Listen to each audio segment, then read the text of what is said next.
crazy. Yeah, I know. Pero digo, are we're gonna have to start from the very beginning? No, I don't think so. I mean, I'd like to air your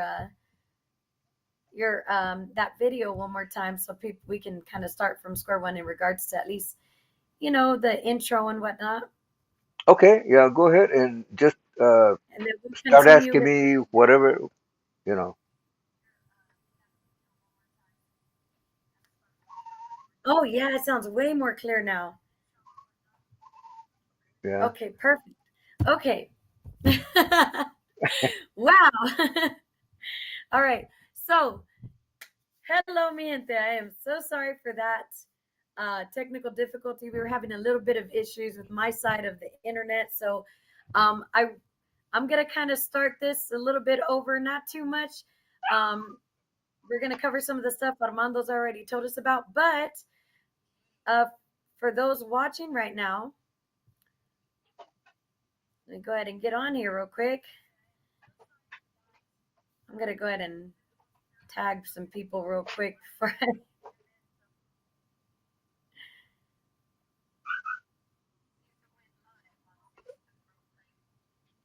All right, we're gonna hide that other post real quick so they don't get that confused with the one we're with this one right now that we're doing.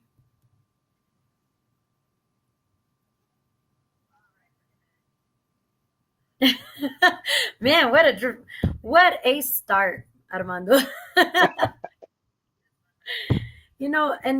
Usually I have really good internet connection during these shows, and today it just didn't But want to work. All right. what? So, One second, please.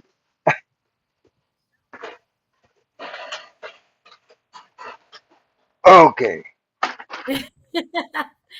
all right, Now, Melinda. So, for those who are back on with us, I'm gonna go ahead and replay the intro video because a lot of y'all missed just how cool it was, and then we're gonna continue. So, let's start the show all over again. Let's do this for the most part.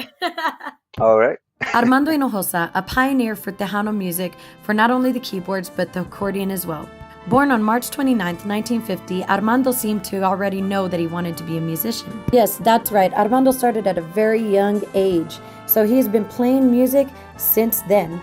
So today, I am honored to welcome Armando Hinojosa, a founding member and keyboardist of the iconic group Los Fabulosos Cuarto, as we take a deep journey into the history of the group and everything that came with it.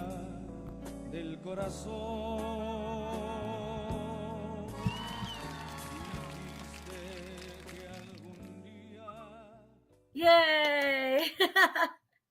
All right, that's right. Round two. Eden's on. Okay, so earlier on the other broadcast, we had some people get on. Guys, if I was gonna give y'all a shout out earlier, but we were having some technical difficulties. We are back. We are ready to do this show. So for anyone that I missed, I just want to give a shout out to everybody that was on when round one when we were having the difficulties. But without further ado, guys, I got Armando Hinojosa here.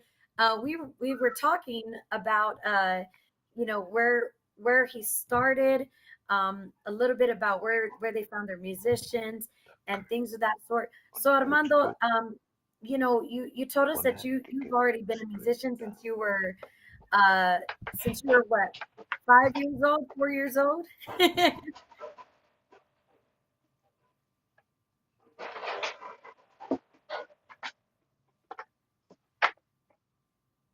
Oh, I hope you can hear me, guys. Can everybody hear me though? Armando, can you hear me? Whatever you do, don't go outside. Uh-oh, I don't think Armando can hear me.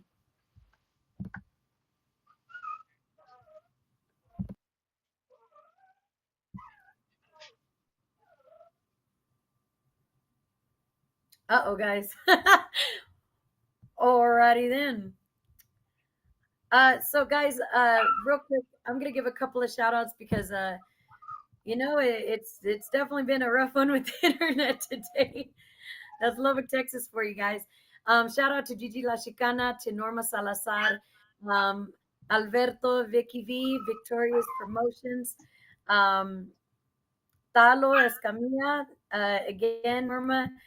Guys, if you can in the comments, please let me know if you can hear me. I'm uh, I'm wanting to. Oh, sorry, that was the. I'm trying to hear and see if I can hear myself. I hear you. Oh, you can hear me?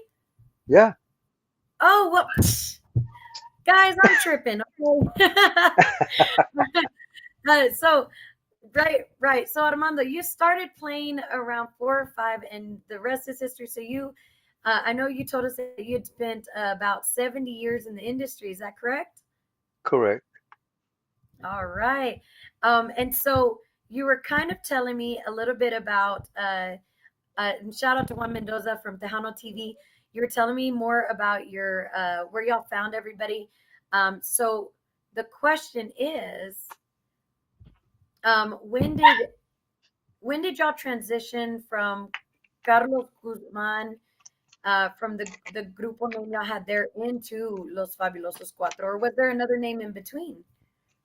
Uh, okay. The first album again came out as Carlos Guzmán y su conjunto.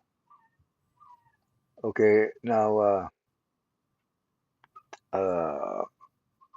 are you there? Yes, sir. I'm listening. Okay, porque I don't see myself moving. Oh, it's Okay, okay. but Well, the you good can news hear is, me. yeah, they can hear you and they can see you moving. Okay, great, great. Okay, so our first album was Carlos Guzmán y su conjunto. So after that, uh, we decided, hey, we need a name, for the group. So we got some help from a friend, Domingo Peña, from Corpus Christi.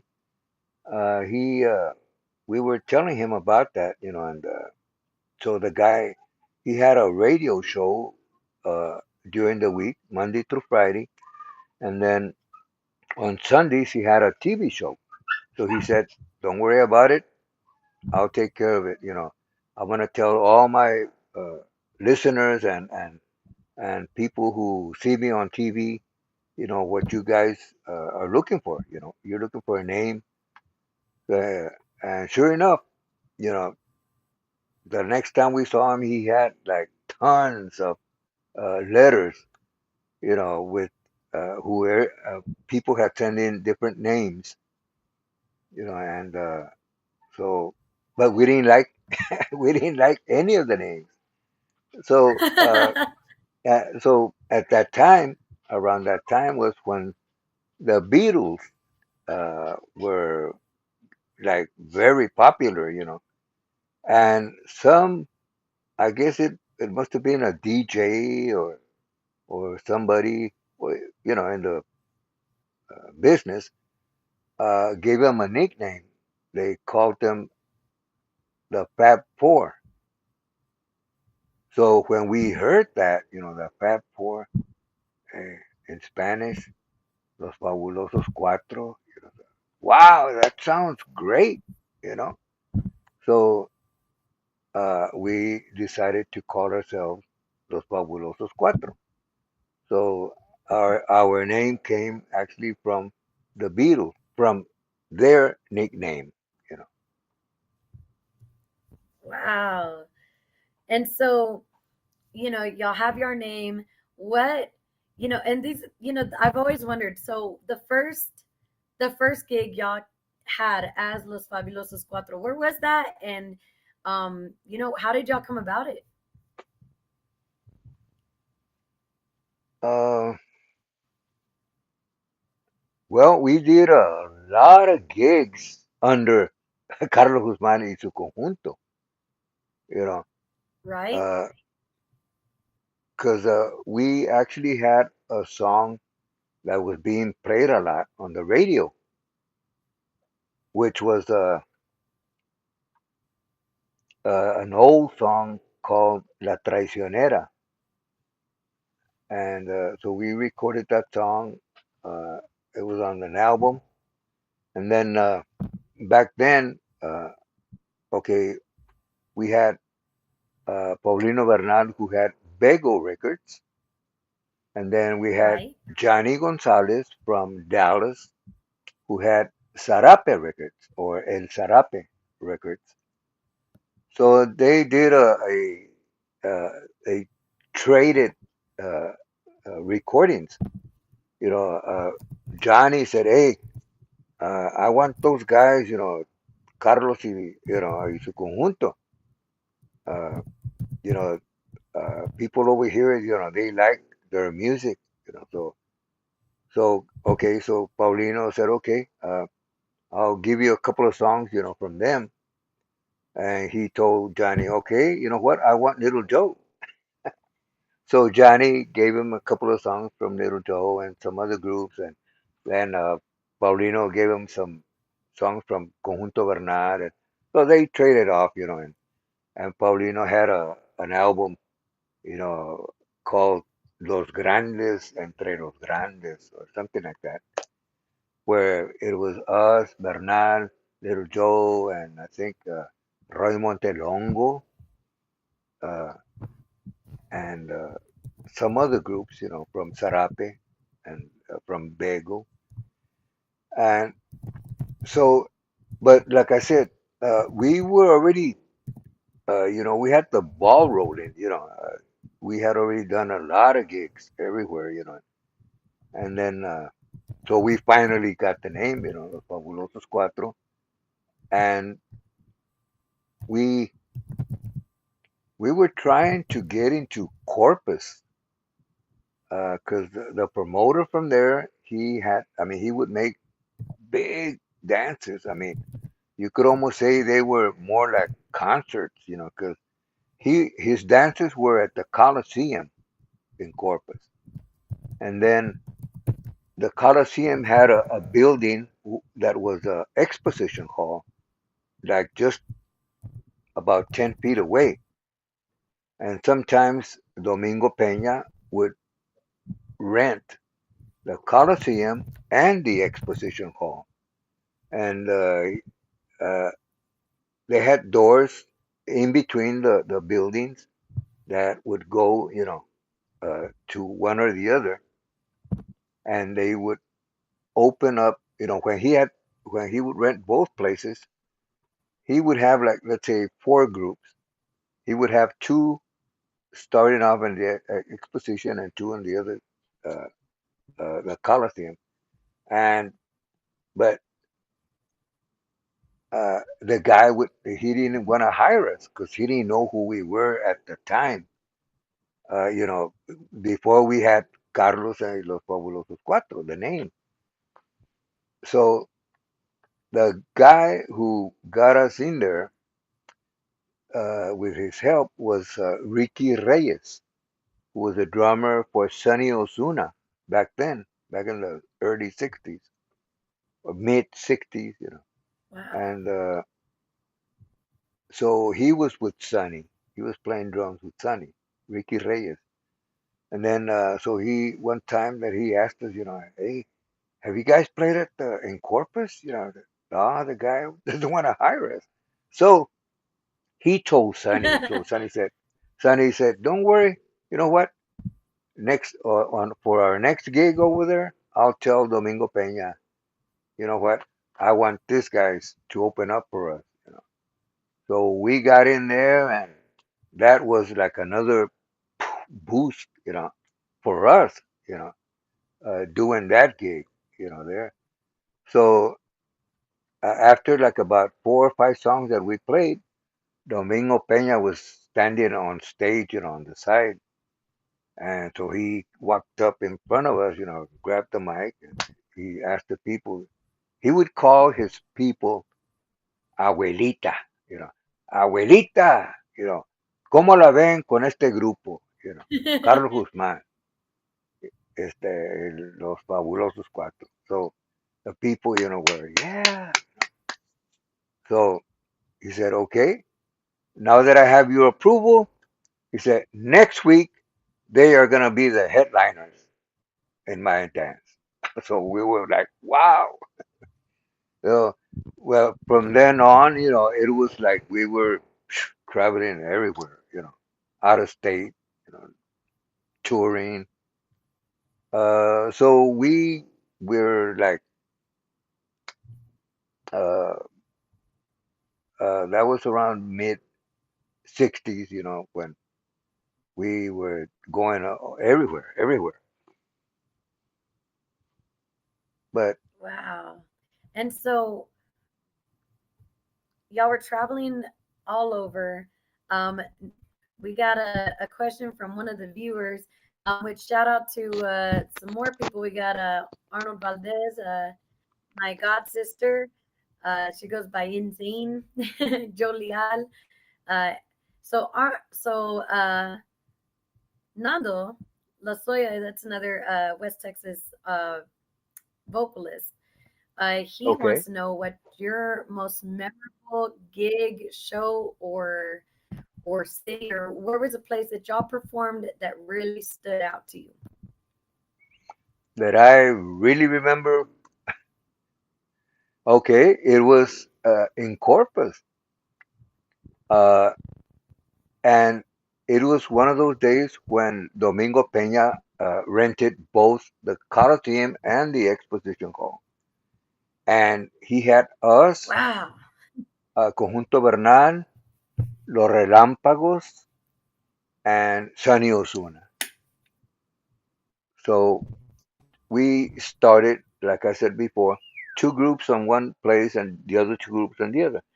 So when the first groups finished their set, we crossed, you know, went to the other place, and then the groups who were playing, when they finished, they crossed and went to the other place also. So all four of us got to play at the exposition and and the Coliseum, and uh, that special night, Domingo Peña uh, renewed him and his wife renewed their vows, right? So uh,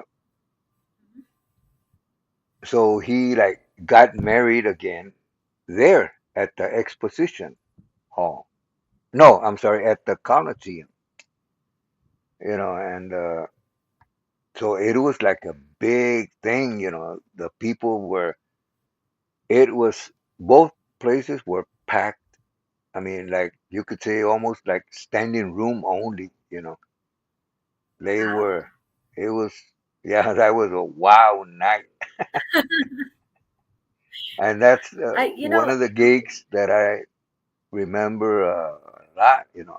Another gig that I also remember uh, that I'll never forget. We were playing a charreada in mhm, California, and a lot of our recordings were songs from Jose Alfredo Jimenez and other composers from Mexico. So at this right. charreada in California, uh, we were going to play there, and Jose Alfredo Jimenez was going to be there also, and some other groups from Mexico. So we were about to uh, go on, or we had just gotten off, or whatever, and the promoter came up. We were backstage talking to Jose Alfredo Jimenez, and so the promoter comes back there, he says, "Guys, we have a problem." And we were all like, "Oh man, Uh-oh. Oh no. can you hear me? I can. I got scared. I thought we Hello? lost you. Yes, Hold on. sir. We can hear you.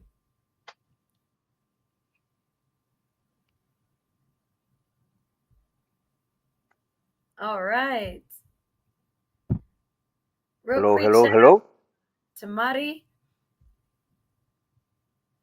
Can you hear me, man, Armando? Oh, well, Armando is getting reconnected, guys. Or don't disturb. Can you hear me? Yes, sir.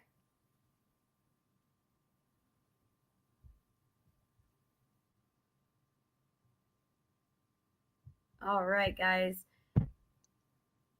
Real quick, while Armando's Hello. trying to connect, um, you know what? Let me do this real quick.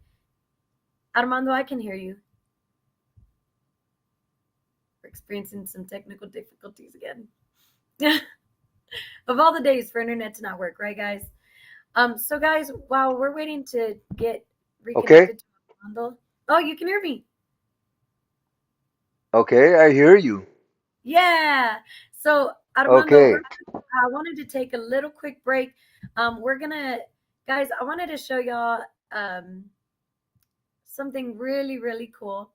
But first, I'm gonna go ahead and give y'all a message from one of my sponsors as Okay. well. So Armando, we're gonna take a quick break. If you wanna grab a water or something, guys, Okay. I wanted to show y'all something cool. So I found this video live, and we'll see if any of you recognize the people that are in this video with Armando. But Armando is playing. Uh, I want to say he's playing the accordion in this one, and it is such a cool video. It's probably one of the first videos I found of Los Fabulosos Cuarto.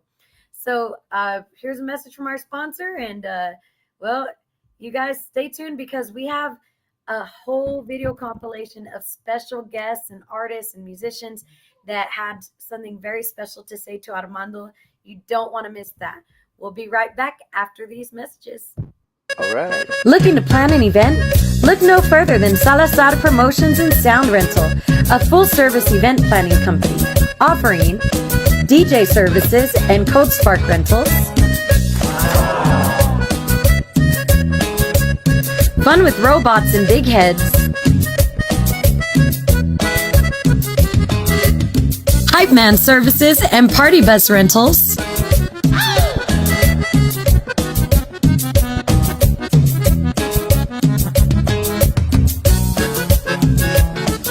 LED screen rentals, event decorating services, and your choice of 3 venues.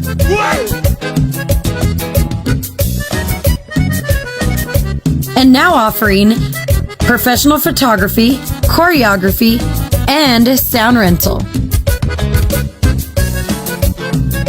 Need a band for your event? Let us book for you.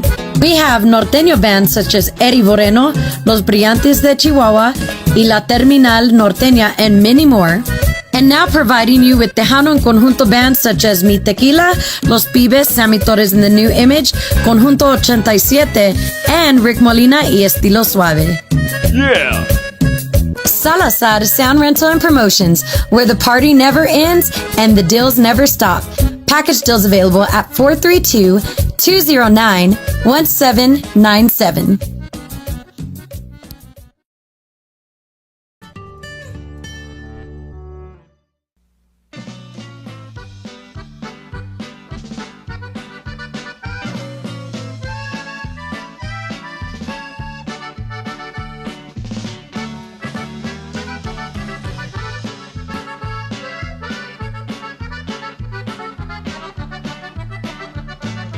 Le ando siguiendo los pasos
show, man.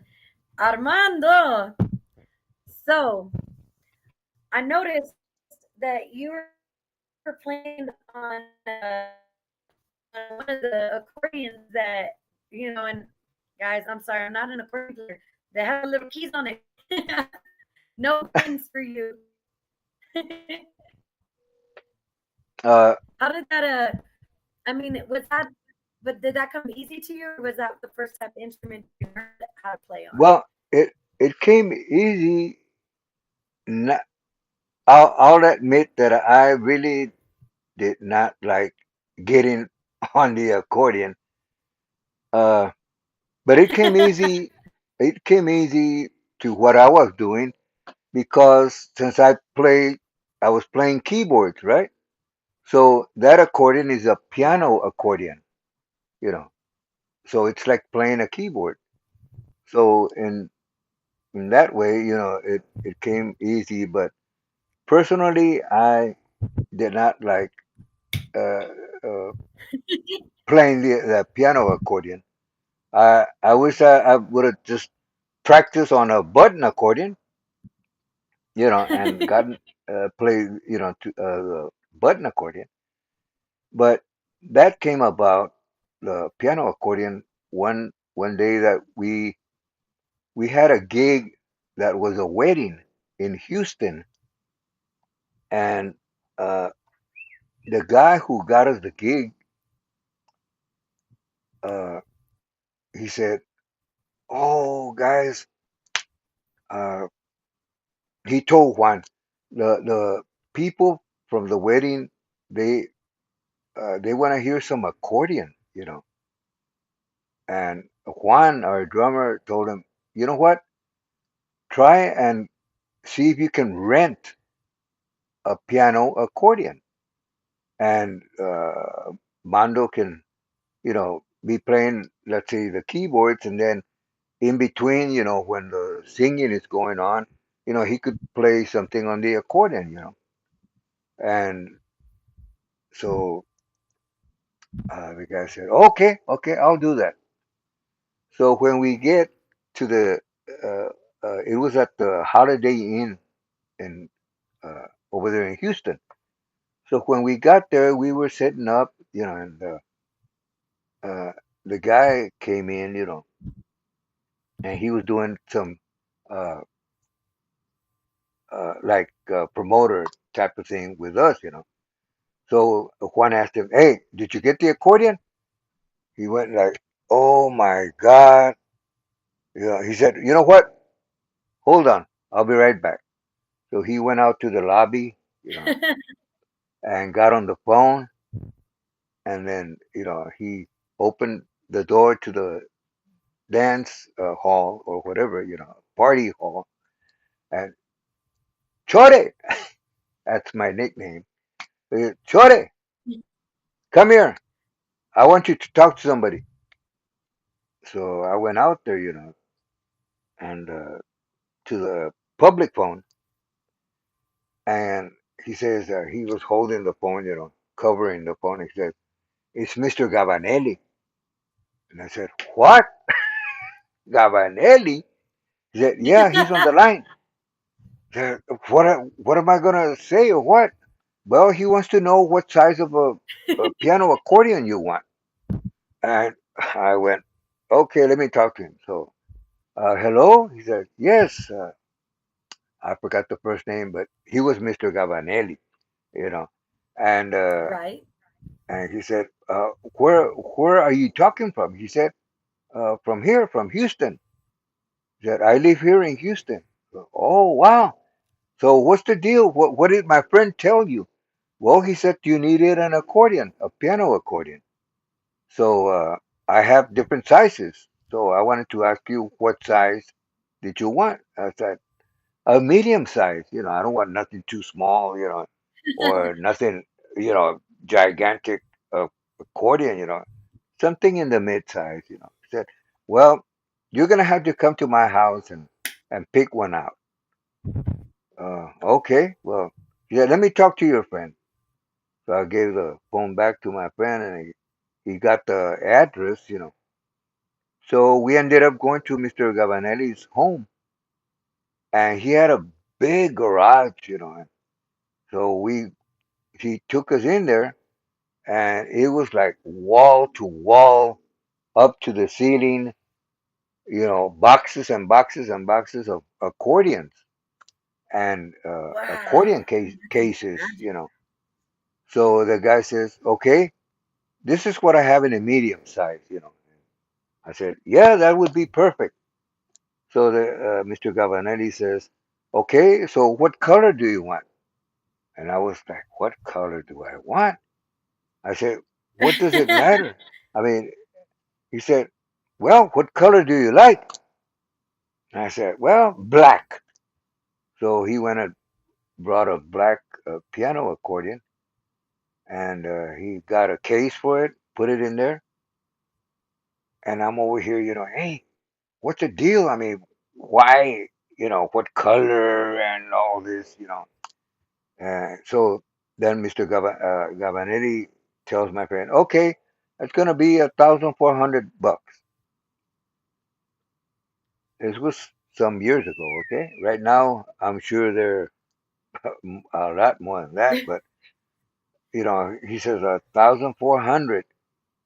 And so my friend, gets his wallet out, and I'm there looking at my friend and Mr. Gavanelli, and so he gave him the 1,400, and Mr. Gavanelli said, "Okay, I'll be right back."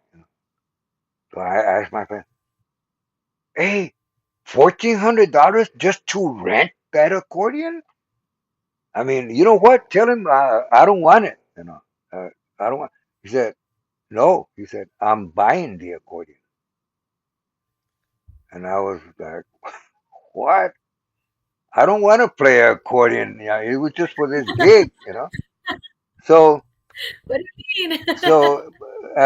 Mr. Gavinetti came back with a receipt, and all that, and gave it to my friend. So we walked out. Before we got back in his truck, he uh, picked up the accordion. He said, "Here." So I grabbed it. And he said, "It's yours." I said, "What? It's yours. I'm giving it to you." So I was like, wow, you're giving me, you just paid $1,400 and you're giving it to me? Yeah, yeah, it's yours. That way you can use it on all your other gigs, from now on. So I was like, man, thanks a Wow. lot, but really I didn't want to play accordion. But that's how I started using the piano accordion. And then, But how cool is that? Gavanelli from a Gavanelli, from the Gavanelli. I mean, that's so the coolest thing I've ever for, you know, further down the line, uh, we we played at we were in Fort Worth at the Valgame, what's the name of that huge cowboy dance hall? Hmm. Billy Bob's. Where was it? Billy Oh, Bob's. Billy My Billy my Bob's. my son just told me the name. So You're yeah, we kidding. It was played Billy at Bob. Billy Bob's. Laura Canales was there, and some other two other groups. So when we weren't Wow. playing, and Laura wasn't playing, we had known her before she started singing professionally. And so we were talking with her, Juan and myself. And so she told us, you know what? This is my last gig with these guys. Why? What happened? Well, it's just, certain, pro, you know, personal things, but this is my last gig with them. And she said, and I was thinking, I was gonna ask you guys if I could sing with you guys. By that time, we already had Marcos Orozco playing with us, who you saw playing guitar, on that video. And so we told her, okay, you know what? When we get back home during the week, sometime, let's get together, because we have certain rules in our group, and so we want to go over those rules with you. And if you're fine with them, then all right, you know, you can join us. So that's how she came into the picture. And where I'm going with this is that she already had some recordings she had done for Capital EMI. And Right. on those recordings, they had Joel Guzman playing accordion, piano, organ, violins, and all kinds of sounds, you Everything. know. Yeah. So we were having to learn Laura's material, you know. And one time that we got to see Joel Guzman, I was talking with him, you know, we were, you know, just having a good time. And I told him, hey, man, if you're going to do more recordings with Laura, take it easy. And he says, what are you talking about? I told him, well, man, you know, on those recordings that we had to learn, I had to listen to pianos, organs, violins, and, you know, horn parts. And then besides that, accordion, you know. So I told him, take it easy, you know. He's like, I'll just keep doing the same thing. Anyway, I know you can play all that. I went, oh man, está bueno, está bueno. So I had to learn a lot of those, or I had to listen carefully and make up my mind what were the most important parts that he was playing. You know, the parts that uh, would stand out more. You know, so that's how I learned. You know, all those songs. You know, the different parts and that I had to play. And but going back to Joel, we met Joel when he was 9 years old, and we met him back in his hometown in Washington State. Him and his family, they had a conjunto, and he was 9 years old, and he was a monster on the accordion, you know, Wow. 9 years old. So then, just after that, a few years later, they ended up in San Antonio. You know, his family moved to San Antonio, and well, my son, you got to see him in San Antonio, right? We were playing there, and at the SeaWorld, and he was playing with Adalberto Gallegos, you know, and so we got to see him there for the first time when, you know, after he came to Texas. So we had a good time, you know, playing there together. But we've been, I mean, we met a lot of friends, you know, not only musicians that we made friends with, but a lot of people, you know, everywhere. Uh, a lot of people were very friendly and very giving. You know, they would tell us, you know what? Are you staying in town tonight after the dance? Yeah. Okay. Then you guys have a date. You know, what are you talking about? Okay. But after you guys check out, this is our address, our phone number. Give us a call, and we're gonna have some carne guisada or some menudo or whatever ready for you guys. And everywhere, uh, you know, that we went, people were so generous, so their hospitality, you know, with us was tremendous. You know, it was like I said, we made a lot of friends, you know, and we love all those people, you know, that were like that, you know, friendly with us. And I get calls, now and then from people that we met, from Michigan, Chicago, Florida, all over Texas, New Mexico, Arizona, Nevada, California, Washington, Milwaukee. Uh, I get calls or messages, from people that we met back then, and well, I'm there, well, really tell me something that I might refresh my memory, and they'll tell me, well, remember this and that. Yeah, okay, yeah, now I know That's who you are. really But man, it's in this business, you make a lot of friends, uh, and like I always told my son, because he also got into the music business, and I always told him, you know what, mijo, anywhere and everywhere you go, always, you know, be yourself, but don't think, you're some like big shot or, I mean, like always be friendly with everybody, no matter who it is, with everybody, you know, be friendly and be kind, and he always followed what I told him, and he himself has made tons of friends,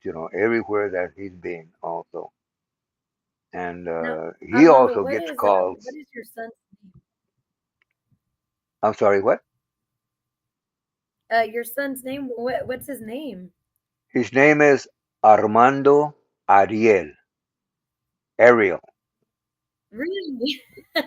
So everybody knows him by his middle name, Ariel. At one time we played together, not with Los Fabulosos, but with this guy from Kingsville. It was what would you call it, mijo?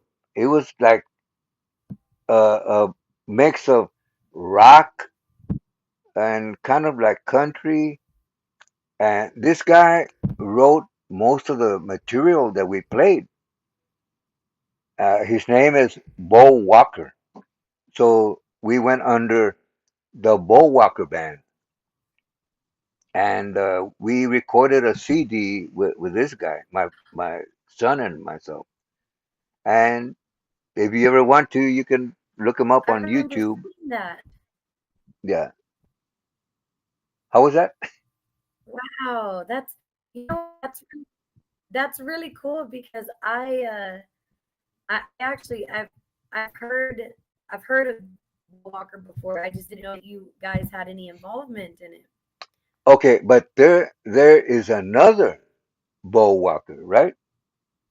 There's Is yeah, I there? looked one time that I looked up. I was looking for our recordings to hear them on YouTube, and there was another guy by the name of Bo Walker. But this guy is from Wow. Kingsville. This guy is from Kingsville, and like I said, it went under the Bo Walker band. So yeah, we recorded uh, Wow. 10 tunes with him, and Real that was quick, a different Armando, I just wanted to give a shout out to DJ Alex Lee. He said saludos. Talo Escamilla was on a minute ago. He had to get off, but he did say that he appreciates the stories and the memories, and that he hopes I continue my walk, and may the good Lord guide us both. Lots of love from Corpus. Right now we have Gigi La Chicana Guerrero. That's Juan Guerrero's daughter on Yes. here watching as well. And she had mentioned Hi. that her dad played with Fabulosos Cuatro back when you were with Laura, and then Eden, he told me that that's when his dad had joined as well. Yeah, that he was there around the same time. So we have Eden and Gigi both, whose dads were in the group around the time that y'all brought Laura on. Yeah. Uh, Juan Guerrero. He played with us, and that guy was he was something else, man. to start with, he was very talented. He played bass, he played guitar, and he was also a writer. He wrote a bunch of songs. And the one that's really, really stands out is Ya Te Vi, that Right. was recorded by Elsa, from Houston. And then, that was a big hit. He recorded it first with his group, Los Chicanos, and it was a hit. And then Elsa recorded it, and then it was again a hit with Elsa. It was a And huge then hit. and then Ramon Ayala recorded it also, and boom again. So Mr. Juan Guerrero made some money, with that one song, you know. But uh, Wow. as I was saying, like he was, man, he was a funny guy. He always made us laugh. He was a man. He was a great friend. And everybody that met him were just, wow, man. They would have a great time todo el tiempo, all the time. Uh, so yeah, Juan Guerrero was with Man, us I mean, when, and at one time, uh, we had Laura Canales, Marcos Orozco, and Carlos Guzman, all three of them, as in the you band know, all at once? huh? In the band all at once? Yeah, all at once, Like at the same time? it was the band itself, Wow. and then the three front singers, were Laura, Carlos Guzman, and Marcos Orozco. Wow. Uh, that was a blast, See, also. that's something I didn't know. I mean, I didn't Uh, know that they all got to be in the group at the same time. Laura was something else. Wow. She also she was a wonderful person, but at the same time, I mean, she was Don't a make her mad. business she was a businesswoman, and don't mess with her. I mean, like, she was very sweet, but like I said, uh, don't mess with her. She Yeah, was like because me. She was sweet until she wasn't. until you did something to make that sweetness go away for like a second. That's yeah, you I know mean, what though, that's how you gotta be as in this industry. I mean, as a man, as a woman, I mean you have to I mean, yes, of course you don't want to be ugly to people, pero también you gotta put your foot down sometimes. And exactly. so Yeah, Armando, with that being said, I mean, so far we've discussed y'all have had Marcos Orozco in the group, y'all have had Laura Canales, Juan Guerrero at one point helped out. Of course, we yeah. had a Steve Carlos Lanifer, Guzman, Carlos Chacha Guzman, Jimenez, Chacha Jimenez, Jimenez. Who uh, were there any other Adalberto people? Gallegos, Wow. Who Joe else? I know Lopez, Joe Lopez. Joe Lope. Okay, tell us about that story. How did that happen? When was this? Okay, yeah, okay. Joe Lopez. We played a gig in Brownsville, and the other band, there was more than two bands. So one of the other bands was an orchestra, and their name was Los Bel Airs. And then, so uh, we did our set. We were like the second band, and uh, then the Bel Airs came after us, or they started before us, or something. Anyway, so we were listening. We were listening to the band, right? Los Bel Airs. Right. And what we noticed, Juan and myself, was that all the Spanish songs were done by this singer. And whenever they would do a rock tune or an English ballad, uh, it was Joe Lopez. Oh So, wow. Juan and myself were like, wow, how come? this other guy, he's only doing the English material, So anyway, when we had a chance, we talked to Joe Lopez, and we gave him a compliment, on his voice, since back then, I mean, he had that voice, I mean, like very unique, and so, and we asked him, hey, how come you're only doing the English material? Why don't you sing in Spanish? So he said, well, the other guy, I think, was the main guy of the orchestra, He said, and he doesn't know how to speak in English, so that's why he only does the Spanish material. So they hired me Oh. to do the English material. So we were there, wow. Well, you know what? Hey, compliments, man. I mean, you have a beautiful voice, I mean, you should sing Spanish. And he said, well, you know what? I've never sung with a group, in Spanish. So then we put our foot in there in the door, and we asked him, would you like to try, singing? Would you like to join us, and you'd be singing Spanish and English material. So he said, well, we told him, and if you want, here's our phone number, and give us a call, or right now, if you have time, think of two songs that you like in Spanish, and we'll practice those songs, go over the songs, and we'll get together in McAllen, and we'll go over those two songs with you. And if you like the way it sounds, uh, and you want to join, well, then you can make up your decision. Then he said, okay, sure. So that's how it was. So we got together in McAllen. We went over a couple of songs with him and asked him, okay, so what do you think? He said, I like it. I like the way we sound. So, okay, shake hands. You're in. And So this was he joined us, Fabulosos. And he was with us only for 1 year. Uh, and he, by that, at the end of the year, that's when he got together with Jimmy, and they formed the Grupo Mas. But before, he recorded two songs with us. That was Basura and Prieta Linda.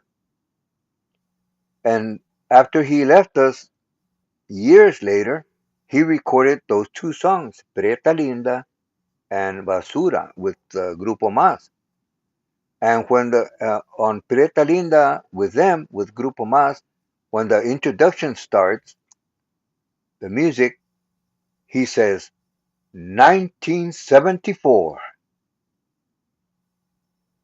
And one time that we played together, I asked him, hey, Joe, how come you said 1974 on you guys recording, Grupo Mas? I mean, that was years later. Why did you say 1974?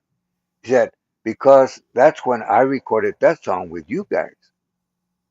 And we were there like, and he said, I just did it just for the hell of it.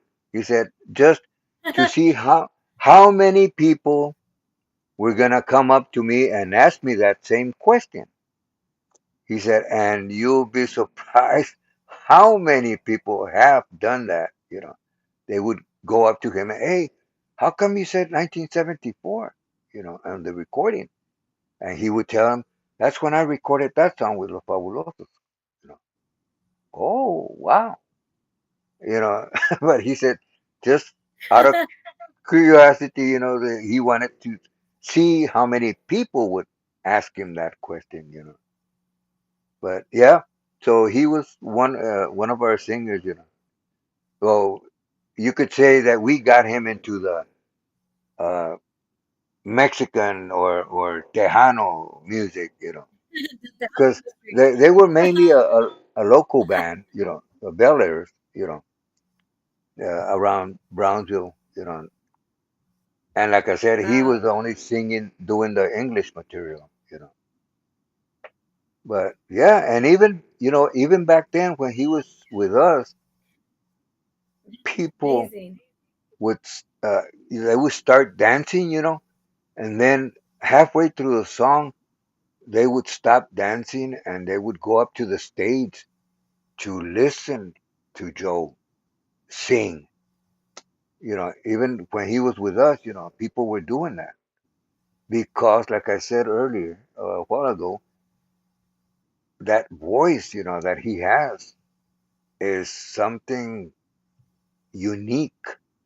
I mean, nobody sounds like him. Well, I take that back. I'm My telling son, you. And my s- my son, uh, got a call one day, and if he could help out some guy, some singer from Austin, and he said, "Yeah, okay, well, send me the material by message, and I'll, practice the songs." And so one day, before he got, or before he went to help that guy at the gig, my son called me and hey, Dad, listen to this guy, look him up, I think on YouTube, and listen to him, and you tell me if he doesn't sound kind of uh like Joe Lopez. So I did, and I called him back. Hey, he doesn't. He sounds like Joe Lopez, maybe not exactly, but yeah, he does sound like Joe Lopez. And that was what's his first name? Stevie D. DVD Stevie. Stevie. I'm sorry, Stevie D from Austin. And yeah, Stevie D. DVD Oh wow. Stevie D. Yeah, yeah, but besides that, Joe Lopez does have a very nice, pleasant, and unique voice. Well, with that being said, Armando, I want to go ahead and pull up a very, very special video for you. You had quite a few people that wanted to. They had something to say to you, so I put that together in a video.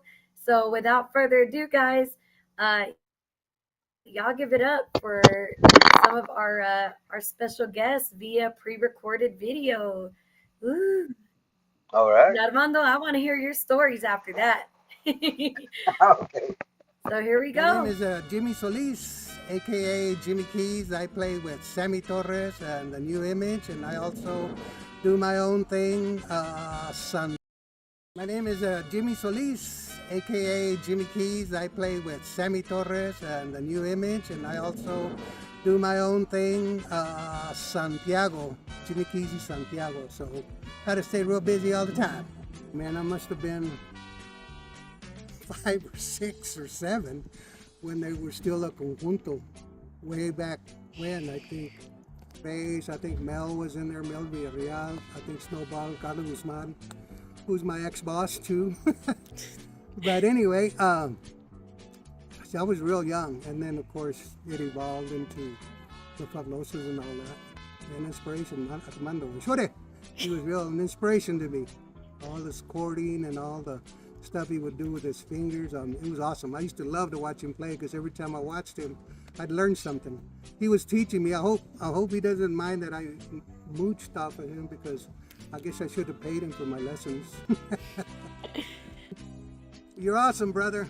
I've always loved you throughout the years. I was 18 years old when I moved to the Valley to play with Carlos and you, and I think it was the Fabulosos. I think y'all had picked up trumpets. I can't remember. It's been a long, long time. But man, every time I saw you and your brother JJ playing the drums, que yo lo tengo en el cielo.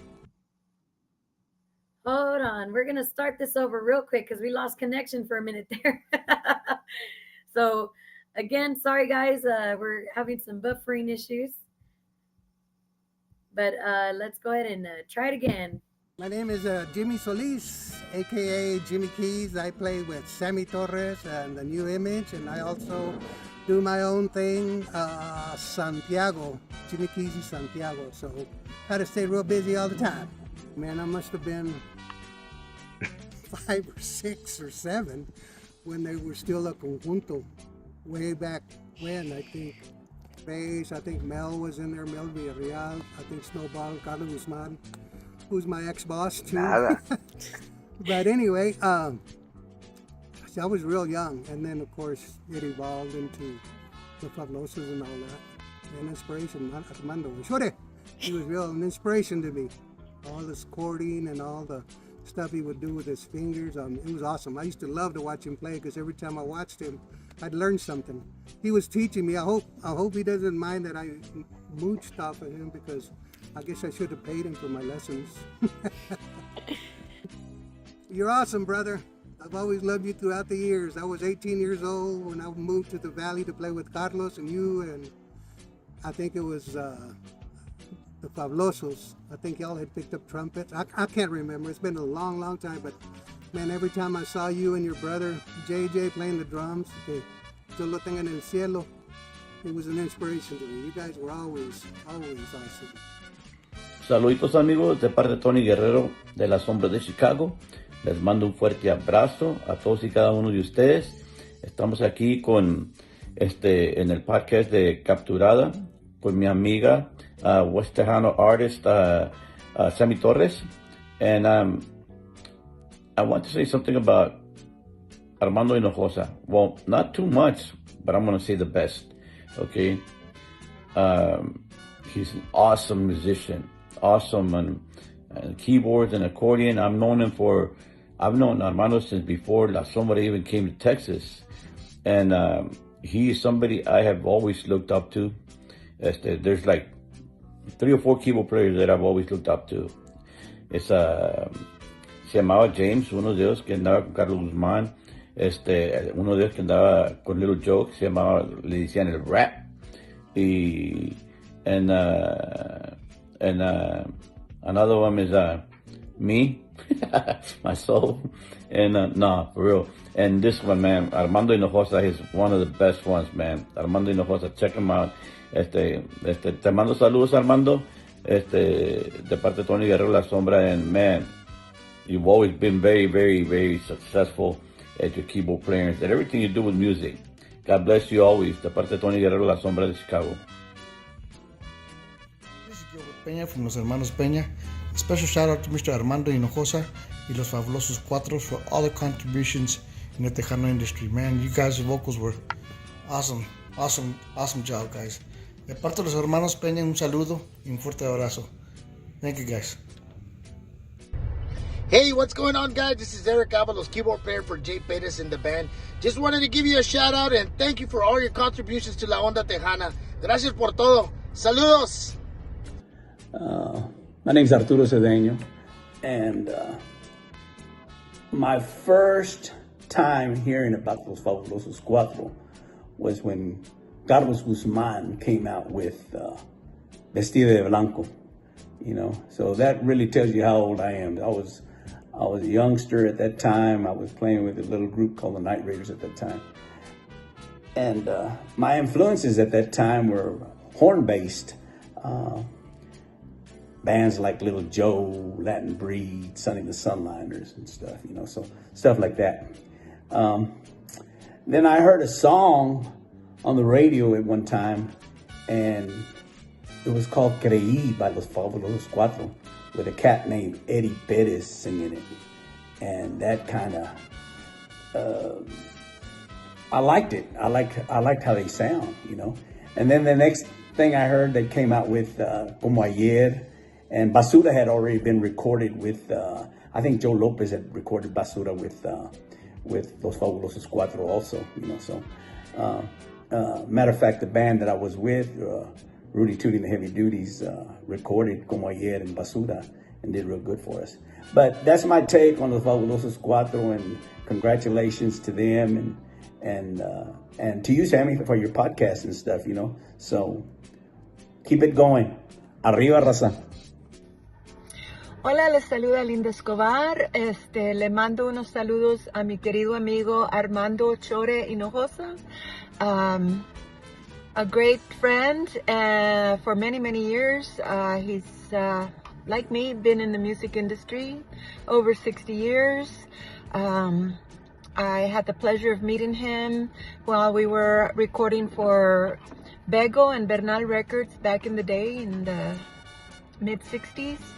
And we toured together with Los Fabulosos Cuarto, with Carlos Guzman, and well, you know, he's helped me out in some of my recent CDs as well, and he's just not just a wonderful friend, but a very talented, multi-talented musician, and I just wanted to say hello, and you know, I admire him, and I, you know, have the utmost respect for him, and he'll always be my brother. I love him very, very much. God bless you, and we'll see each other soon. Con el favor de Dios, Dios me los bendiga. Thank you.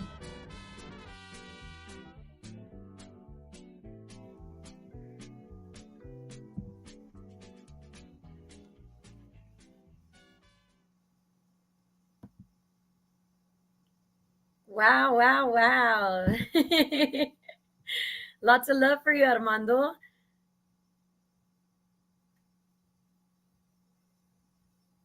Oh, Armando, we need you to unmute your mic. Hello? There we go. Man, a lot of Okay. love for you. Well, like I said, and you didn't hear me, uh, I did not hear anything that was being said. No. Oh, that makes me sad.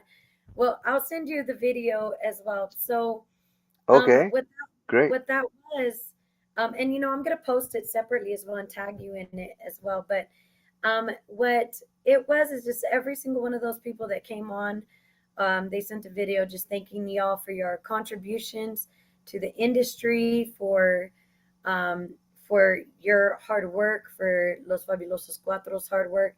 Uh, Linda Escobar wanted to send lots of love and tell you that she Oh, loves you. wow. Yeah. You know, we um, did, I don't know if she told you, but we did 3 months tour that lasted 3 months, and we started like from one end of the United States, Washington State, California, and we started coming east, Nevada, New Mexico, Arizona, Texas, and Florida, and then we went up, Michigan, Ohio, Milwaukee, everywhere, 3 months. It was wow. us, her and her dad, Linda and Eligio Escobar, a group from Mexico, válgame, it was los rancheritos del Topo Chico. Yeah, los rancheritos del Topo Chico. And then La Paloma del Norte from San Antonio. And then a comedian. There was a comedian from Mexico City also. And we were all traveling together, cross country for 3 months. Yeah, so, and there's a picture. Uh, I have that picture, and Linda has that picture. In fact, she posted it not too long ago, maybe a couple of days ago, I think.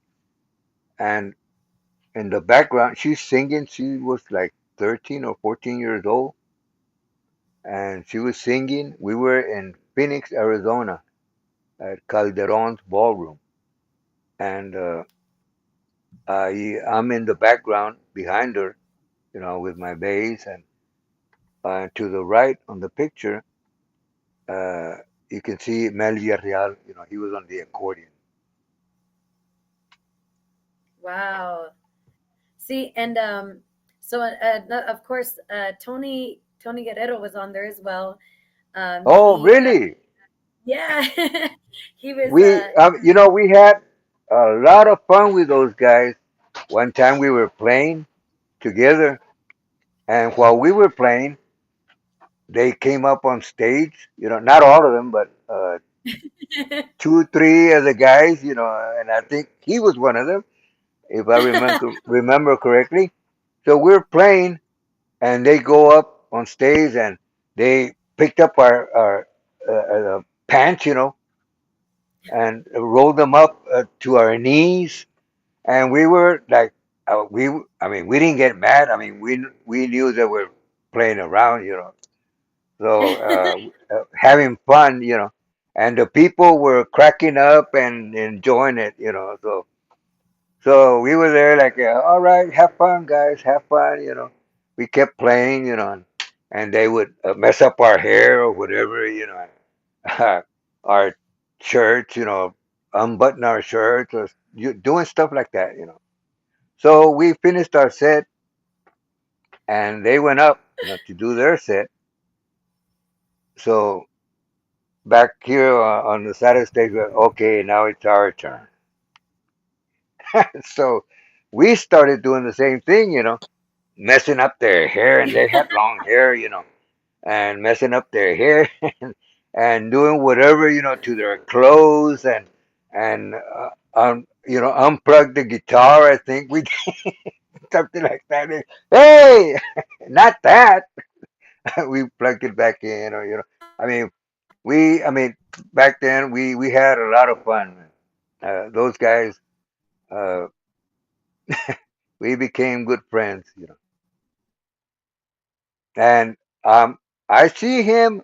If he's listening, I see him, on uh, Facebook, or where they're playing and doing all this uh, places, where they're going.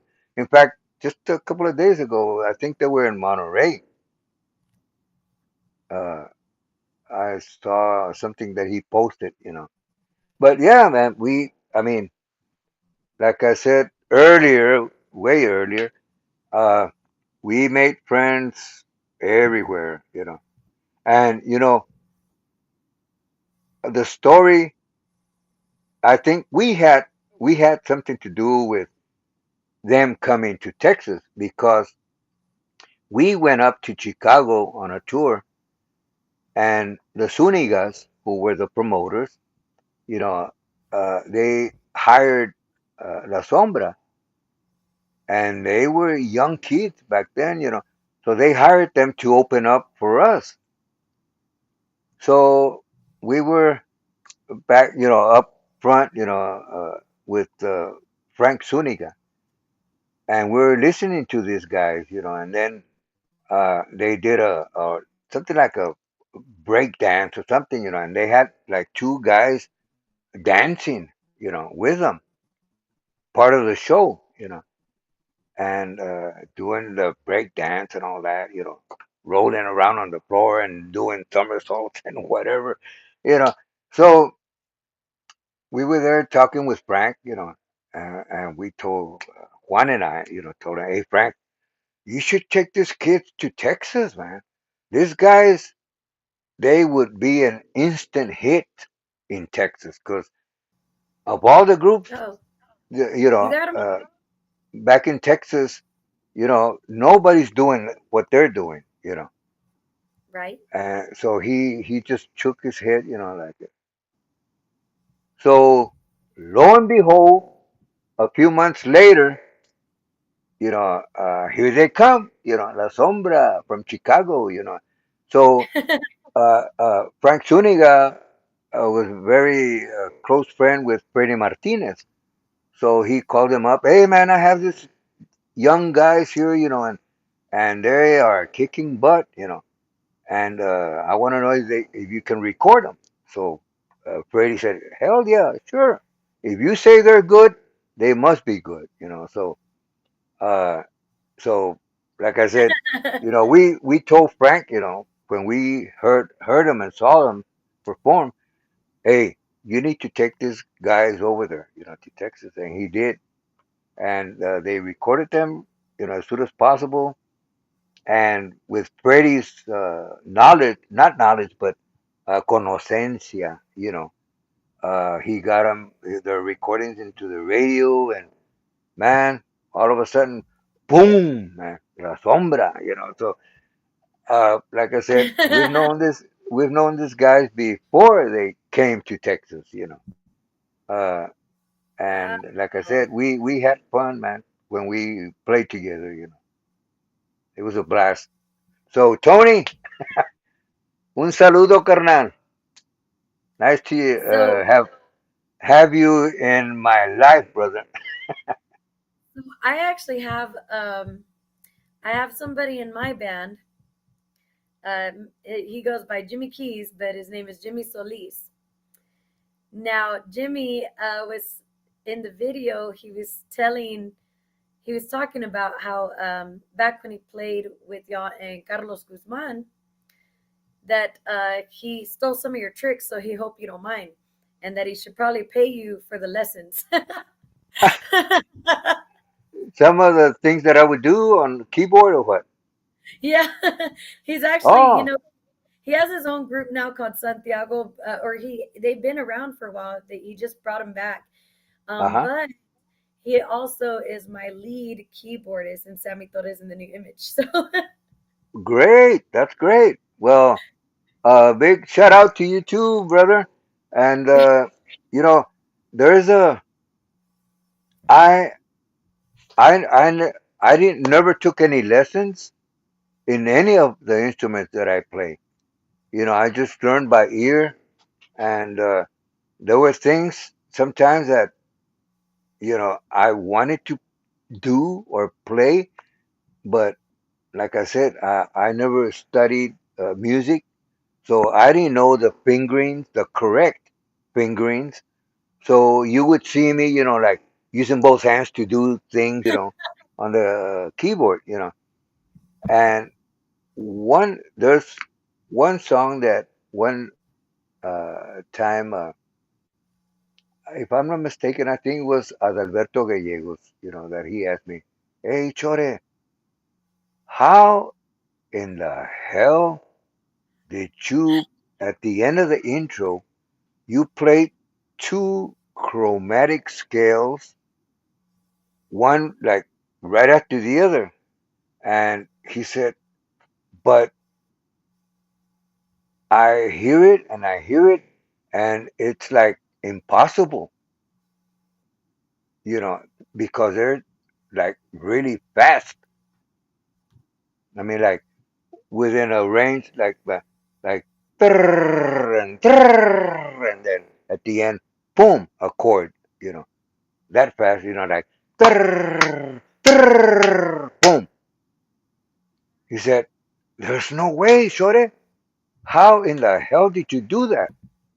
And I said, "Well, it wasn't at the studio. I recorded it, but when I was going over the intro, I was given the homework to come up with an intro for that song, which is Cartas Marcadas. Snowball was with us, of course, back then. So the song is Cartas wow. Marcadas. And so I start off the intro, like I said, and when I came coming to the end of the intro, I was like, how can I finish the intro? And it just, I got that into my head. I want to do, that, boom. And I myself was telling myself, that's impossible. It's impossible. You can't do that. I mean, you're just learning how to play the keyboard, organ, and you want to do something like that. There was no way. So I'm there, sitting in front of my keyboard, and it was if I'm a, if I remember correctly, I think it was a Yamaha, one of the first portable Yamaha keyboards, organ, and it was like flat. Uh, it had all the switches and stuff, on top like that. But it was the the body of the keyboard was flat, completely flat. No curves or side. things on the side. Anyway, so what I noticed, you know, that caught my eye when I was thinking how I could do this was that the lid in front, where you have all the switches and all that stuff, is like a top, that goes when you open it. Because what I would do back then, if I got a new keyboard, I would open it up to find out where it had the fuse, and I would buy me a box of fuses for that keyboard in case it ever went out or it wouldn't start, wouldn't turn on. I would open it up, and so that was so. I remembered that, and I said that lid, or all keyboards, the lid comes down right behind the white and black keys. The white and black they end up all together, and then you have the lid that comes down, and it covers the rest, which is the metal part for the keys. Okay, so uh, I opened up my keyboard, that organ. I took the screws off from the bottom. I opened up the lid, and I'm there. Okay, so all the white and black keys end up right here, and from there on, it was the aluminum metal parts. So I'm there thinking, okay, so I went with my thumb, with the nail of my thumb. I went on those metal parts. I started on one key and I went, "Trrrr." That's it. So, so then I just figured, where am I going to start the first one? So it was a certain note, and then the second one was going to start a few notes higher. Okay, so then I had to figure out, okay, I need to now figure out which hand I'm going to start with, because the last of the that intro was going to be a chord, and my left hand nunca me ha servido to play chords, or so I had to end up with my right hand on the chord. So if I was going to end up with my right hand, I had to start with my right hand, because it was going to be three things: one, chromatic scale, then the second one, and then the chord. So I had to start with my right hand, with my thumb, fingernail, and then cross over and start the second scale with my thumb, fingernail, and then with my right hand, boom, hit the chord. So you guys out there, look for that song, Cartas Marcadas, Fabulosos Cuatro, and you're gonna hear that at the end of the first intro. I don't recall if we did the same thing in the middle, but uh, or at the end, probably. But anyway, but on the first intro, you're gonna hear that. Trrr, trrr, boom. But that's how I did it. And everywhere we would go, we had a bunch of musicians come up. Hey, Mando, how did you play those scales, man, on Cartas Marcadas? And I would tell them, let's say we were setting up, and I would show them. I would open up the lid, and I would go, "Trrr, trrr," and boom, and they would go, shit. I mean, I would have never. They would all say, I would have never imagined, you know, something like that, you know. But Wow. son cosas que, you know, when you're like you want to do something, like they say, where there's a will, there's a way. You know, you Yes, sir. find a way of doing it. So and no matter what it is, instrument or whatever, there's always something that you can outdo yourself. Wow. I mean, it's really just, I mean, it's crazy to me how how back then, you guys really did have your own distinct sound. And sorry, my glasses are really starting to glare. So, I mean, y'all really had your own distinct sound. I mean, y'all did have everything kind of yeah, I mean, it was so put together. You would have never, I mean, did y'all even rehearse? Because I mean, it was so good that I don't even know if you guys need to rehearse. Well, let me tell you, that's something else. That's something else. Whenever we were going to rehearse some new songs, because we had like Steve Lanphier coming from Houston area, and Mandito, the guitar player from Seguin, and so they would stay here, for the weekend or during the week, whatever, and we would have what we used to call marathon practice. We would have, first of all, we would have a friend who would be there at our practice session, and he was going to be the cook for supper. Okay, so he would barbecue for us for supper. So we would start at 1 in the afternoon and go till 6, or when supper was ready. We would, have supper and then get back to practice and go all the way midnight and then all the way to 7 or 8 in the morning. That's why we call them marathon practice. And Wow.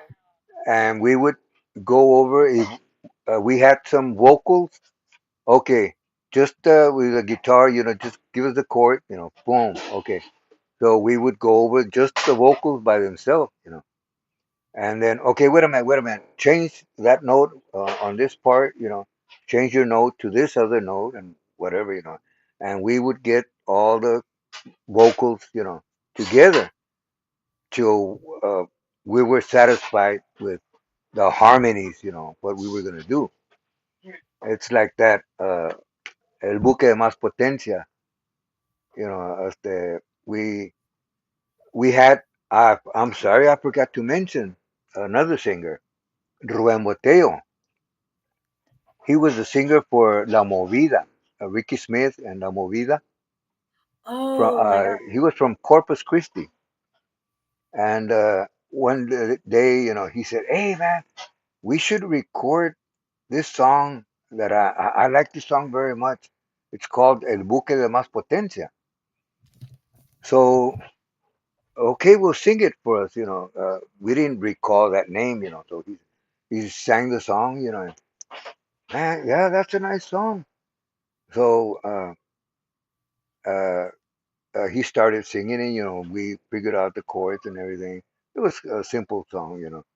And then so Juan said, let's do this one in three voices.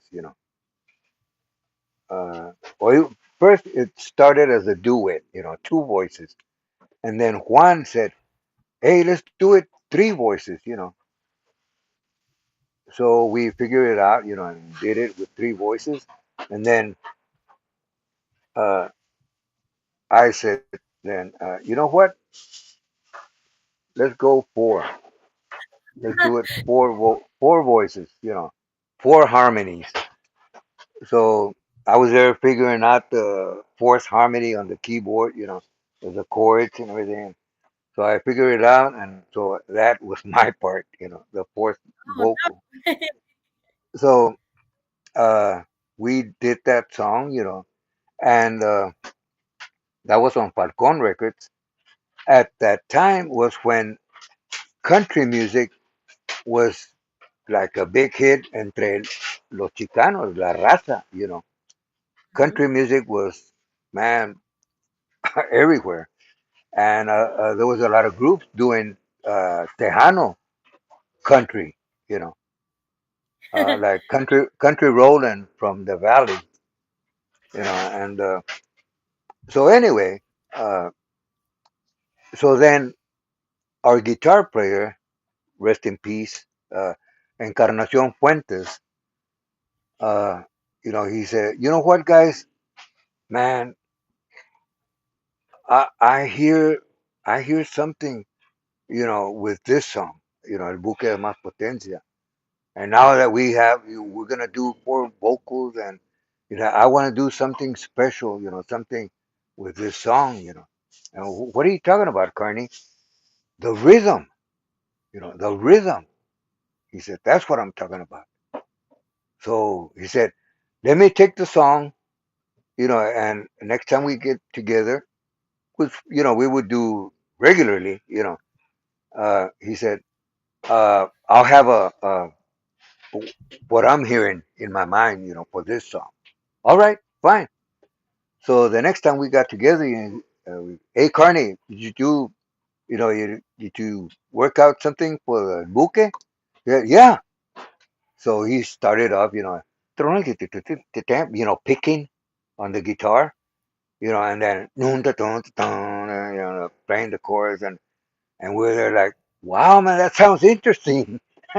That sounds like great.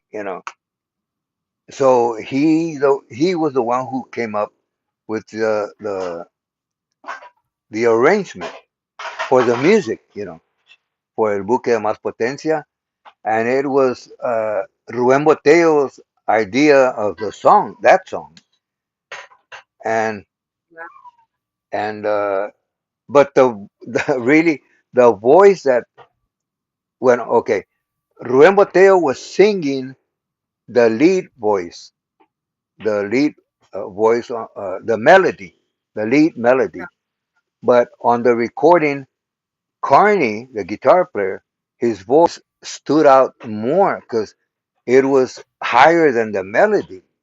So his vocal stood out more, and everybody who would sing the song, they would go, "Quien fuera el buque", da, da, da, da. They would follow that melody, which was a vocal that Carney, the guitar player, was singing, and in a way, Ruen Boteo was kind of, he felt kind of, what would be the word? Uh, like, hey man, when the song came out, uh, he was a little upset. He said, I mean, like, I'm doing the lead voice, and my voice is below this other harmony. And he said, well, hey, brother, I mean, we didn't do the mix on the song, the engineer did, and he figured that was a melody. So that's why Carney's vocal stood out a little more. But anyway, but when we heard the final product, in the studio, we were all like, you know what, that that is gonna be the song, the hit song for us. And it was over here in South Texas, and I don't know up there, but like in Corpus, that El Buque de Más Potencia was number 1 for 10 weeks. Which was we were like, wow, man, 10 weeks number 1. With El Buque de Más Potencia. But yeah, like I was saying, Rubén Boteo was another singer that was in the group, out of Corpus Christi. Wow. So, Armando, real quick, I'm gonna give a few more shout outs. Jesse Perez, hello, amigo. Bobby Gonzalez says, the great Armando Hinojosa, hello from La Mesa, Texas. Hey, Bobby all right, has it's called Bobby G and the Galaxy Band, and they're all also right. from the area. We got Keith Leal, Houston Tejano Hits radio on here. So, there was a story you told me one day that when we got to talk on the phone finally, and I want other people to kind of hear about this story. Okay, what was it? What got, when did one come into everything and why? I'm Juan sorry, what? Hinojosa. repeat that again. What was? Oh, how did he come into the band? Join the group. Who got one to be the drummer? Okay, Juan. To begin with, Juan was born in Monterrey, Mexico, uh, and the story goes back to the 50s. Uh, my grandfather, my father's dad, he was messing around. How else can I put it? So my grandmother, my dad's mom, her brothers told my grandfather, you know what? You better get the hell out of Dodge, because we're gonna kill your butt, man. So my grandfather packed his bags and vámonos. He took off to Monterrey, Mexico. Over there, he remarried, and they had a bunch of kids. Juan was the youngest one, and uh, I was, uh, or I am, 19 days older than what Juan was. So we were both the same age. So when Juan was 5 years old, his mom passed away because of cancer. And then after that, his dad, my grandfather, would always tell him, because Juan told me this, he said, he would always tell me, if anything happens to me, you go with your uncle, his brother, who lives in Brownsville. Hey So, Armando, real quick, I didn't want to interrupt you, but I finally got someone to get out of the studio real quick.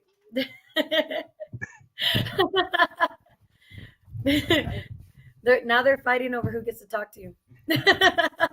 okay, all right, yeah, sure. You know, it's funny the way you talk about how. You see me there? No, he can't. About what?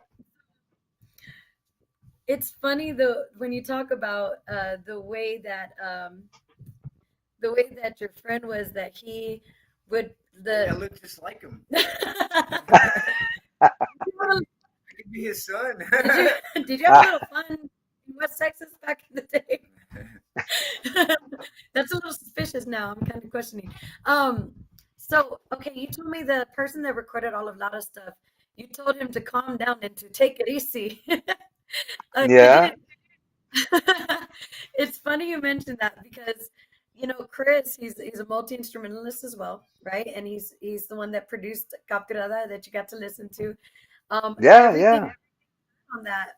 And actually, the drummer's here right now too. There was three of us on the whole song, All and so right, yeah. we actually have. Come here, Brian. Give him a minute.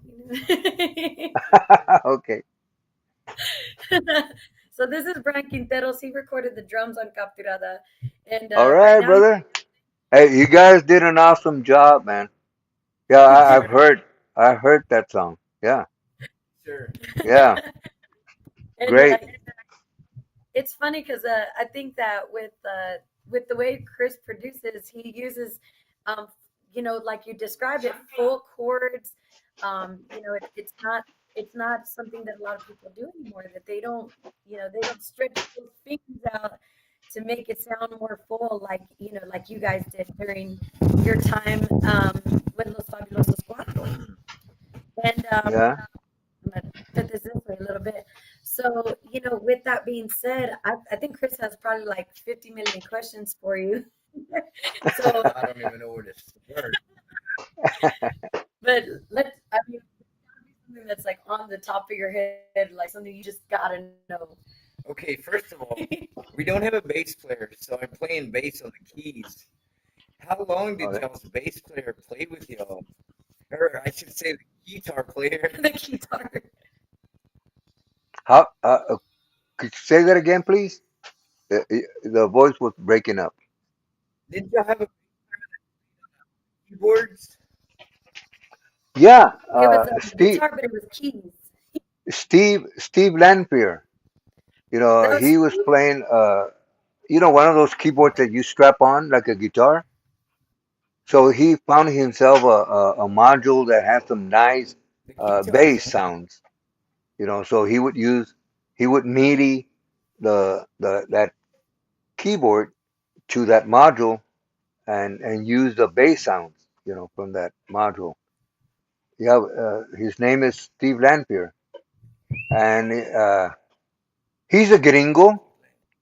When he joined us, he did not know one word in Spanish.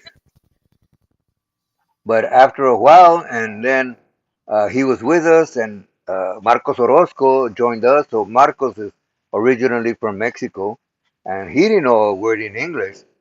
So they would get together sometimes, try to communicate, and Marcos would, hey guys, ¿cómo se dice vamos a comer? En inglés. So we would tell Marcos, let's go eat. So, and he would tell Steve Lanfear, hey, Steve, Stevan, let's go eat. Oh, you want to eat? Let's go. So they would get together a lot, and try to figure out, uh, the language, English and Spanish, So till finally, both of them, started learning the language, the languages, and so yeah, after a while, on one of the recordings that we were doing, because Steve was a recording engineer for Falcon Records. So this thing coming out. So uh Uh-oh. oh, let's see. Are you there? Yes, sir. Okay, okay. So Mayday, mayday. uh eventually, like I said, Steve, picked up some Spanish, and he was communicating, in Spanish. So one time that we were recording, uh, it was just one vocal, So we were listening to the playback, and then Steve was, he was singing the harmony, but the high voice, doing the high voice, because he has a high voice, And so we were there looking at Steve, hey, vato, you know what? Let us take over. Juan and myself, we'll take over the console. You go out there, man, and do that voice, on the bridge, on the chorus. So we started using him to do the high vocals, and so after all that, and whatever happened, that uh, Marcos, first of all, our guitar player, Mando de la Garza, was taken from us by none other than David E. Garza. And then What? after that, our singer Marcos Orozco was taken from us by David E. Garza. Yep, I remember that. So after that happened, we we had already finished 10 songs, the music for 10 songs that Marcos was gonna do, the vocals.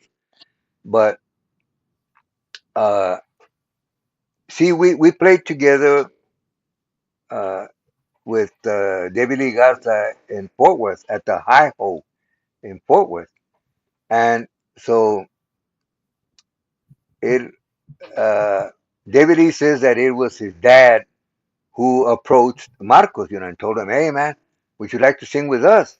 I think they were gonna lose their singer, or maybe they had just lost their singer. But so his dad uh, uh, offered Marcos, a job, and he told him, these guys are playing like 5, 6, sometimes 7 days a week, you know. So I'm offering you so much per night. So what do you think? So Marcos, did the math and said, "Oh wow, man, shit. I mean, like 5, 6, 7 days a week. I'm gonna be making so much, a week." So he said, I don't know, but uh, I forgot his name. Uh, David's father, rest in peace. But he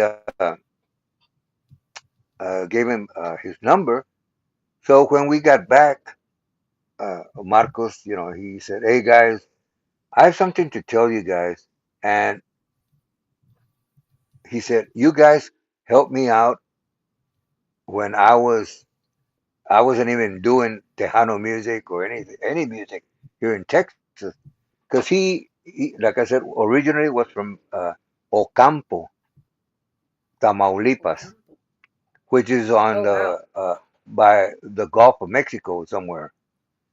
And uh, so when he came to the U.S., he had his paperwork and everything done, correctly. So he went straight to Florida because he had some friend over there that, hey man, there's plenty of job over here, plenty of work.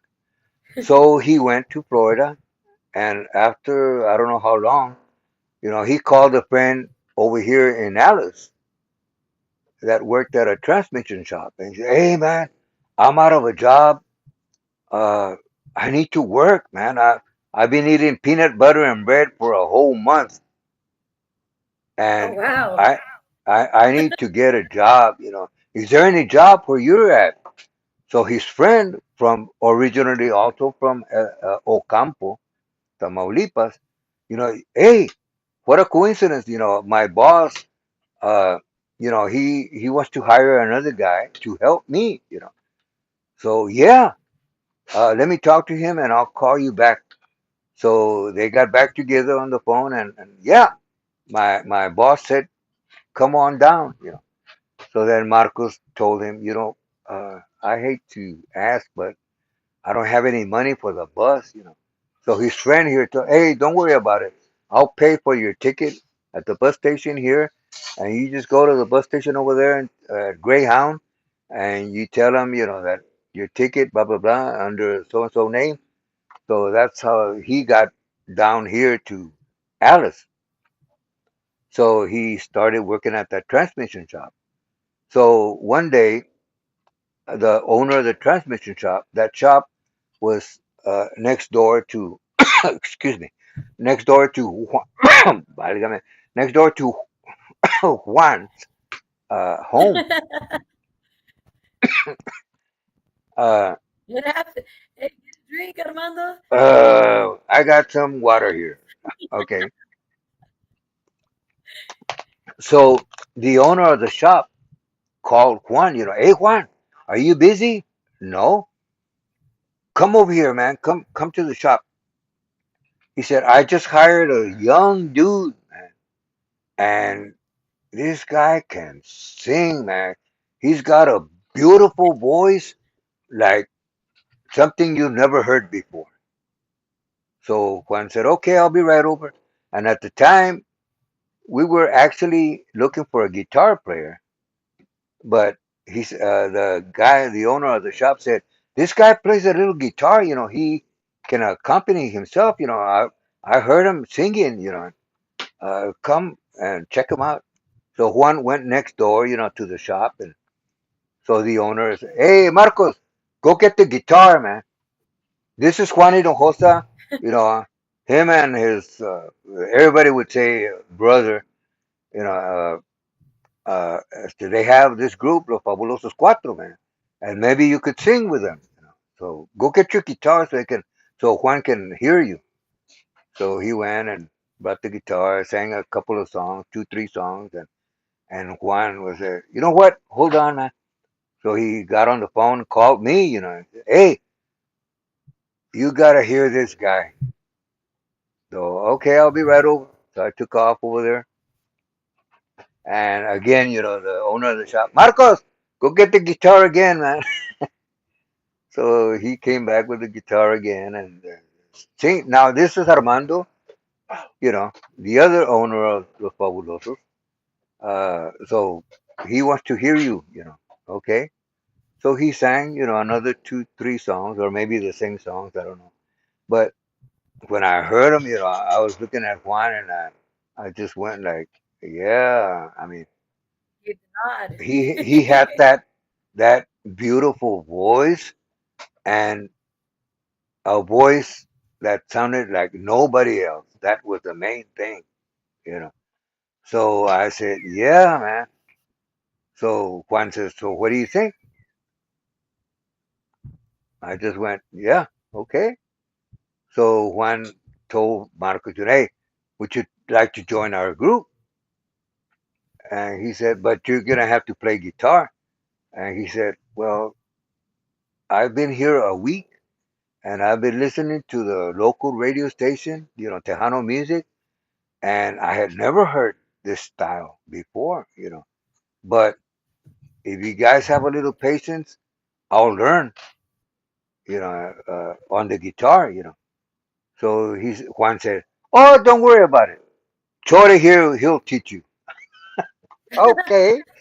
So for a whole month, every day after he got off of work and had supper, we would get together, him on his guitar, and I borrowed a guitar, and we went over our recordings, and I taught him all the different changes, the chord changes, and so within a month he had all our songs down, and Wow. the vocals also, you know.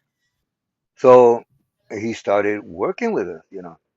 So, and we were doing great, doing okay. So he once in a while, he would thank us, chinga guys. I'm sorry. He said, guys, if it wouldn't have been for you guys, I would have been down in the dumps somewhere. But you guys, you pulled me out, and thanks to you, man, I'm doing great over here.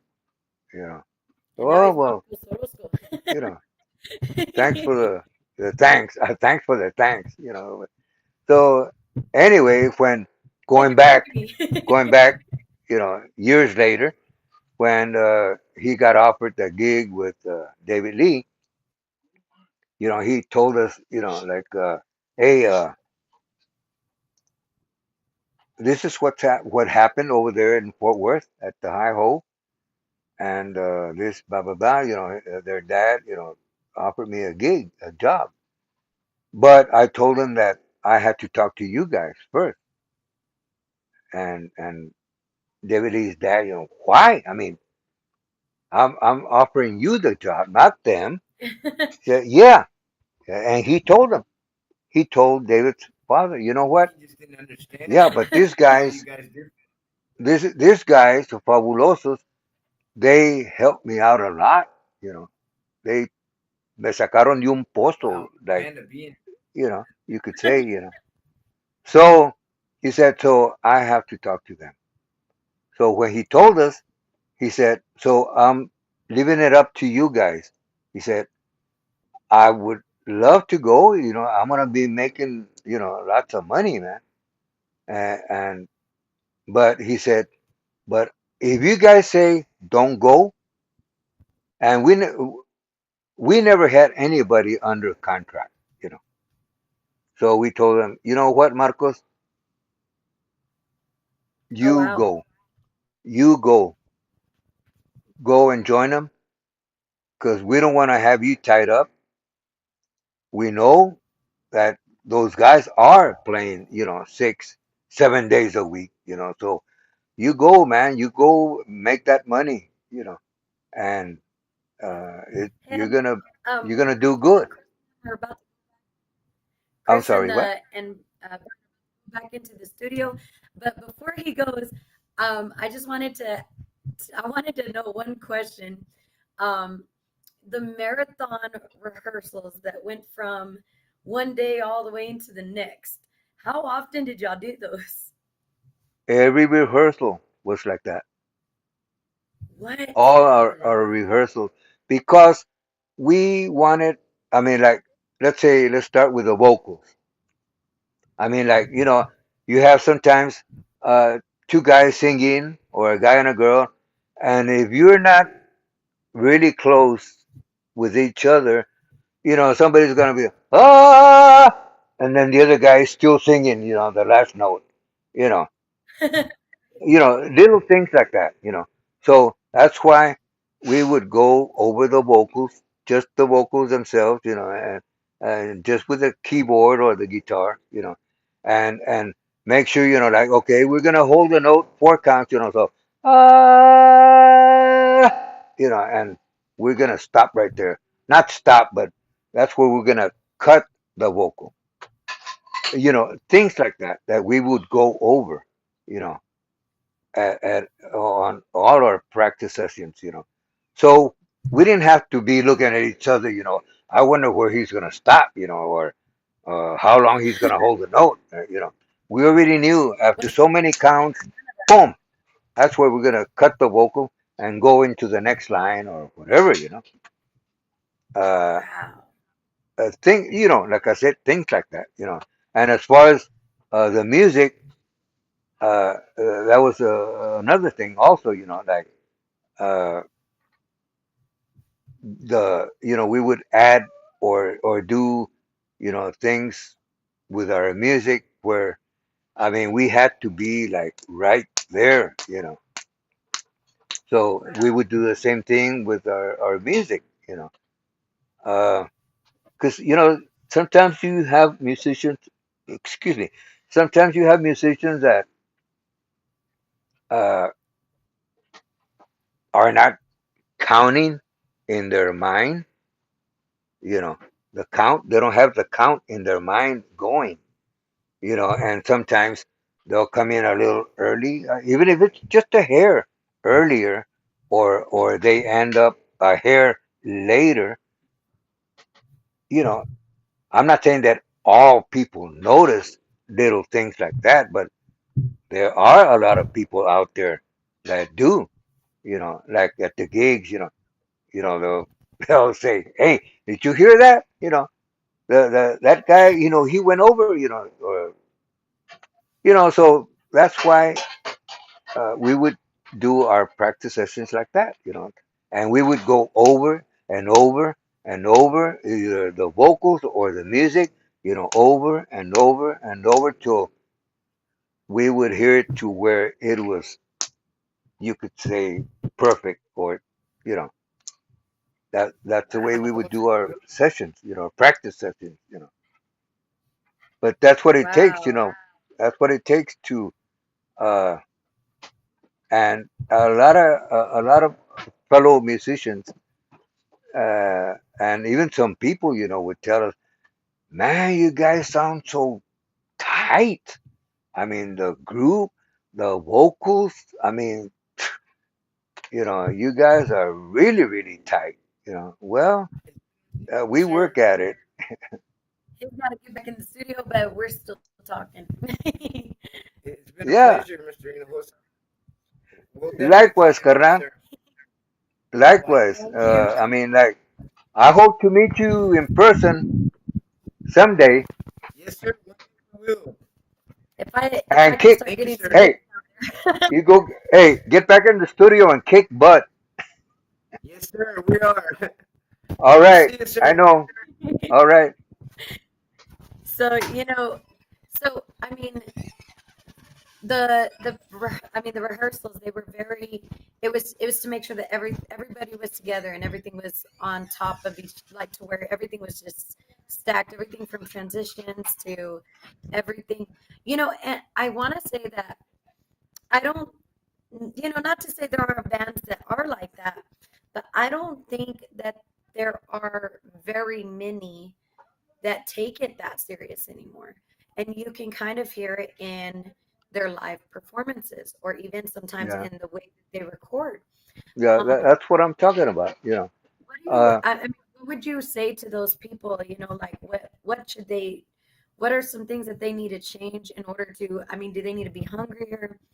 What is it that, do you ever feel like there's ever a point where you stop learning and you should stop trying to perfect your craft? no, I mean, that's one thing, whether it's music or a different job, whatever you do, it doesn't matter what you do. I mean, that's one thing that you never stop learning. There's always something, new or something better that you can do, you know. Uh, it's like when we did Prieta Linda with Joe Lopez, Right? the intro on Prieta Linda, turu, tarara, tarara, tarara, tarara, tarara, pa, ba-da-da, pa-da-da-da.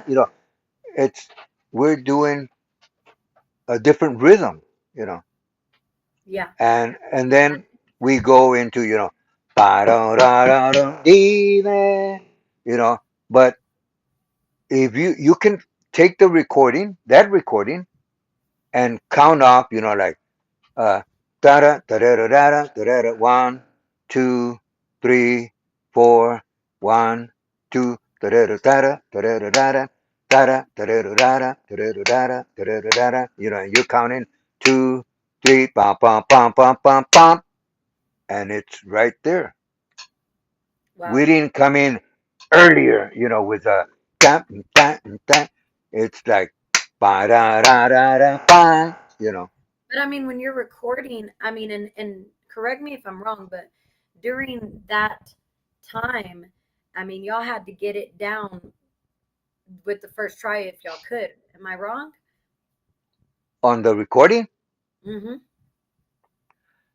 Uh, I mean, because there wasn't really a way y'all could really go back often and fix something small. Nowadays you can, you make a mistake on one little part, like a three oh second yeah, well, patch in and that you fix it. talking about that in the '60s, uh, we already had 4 tracks, and where we used to record, which was when we were with Bego Records, Paulino Bernal's label, the owner of the studio, Jimmy Nichols, he had 4 tracks, and he was one of the first studios in South Texas that had 4 tracks. All the other studios only had 2 tracks, you know, and uh, it was kind of hard to go back and somebody redo their part, like you say, you know, either you would have to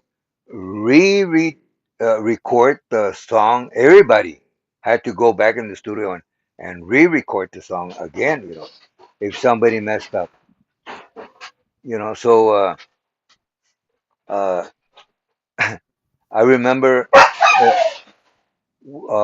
my very first recording. I was playing drums at the time. I was like 8 years old, and that was for Falcon Records.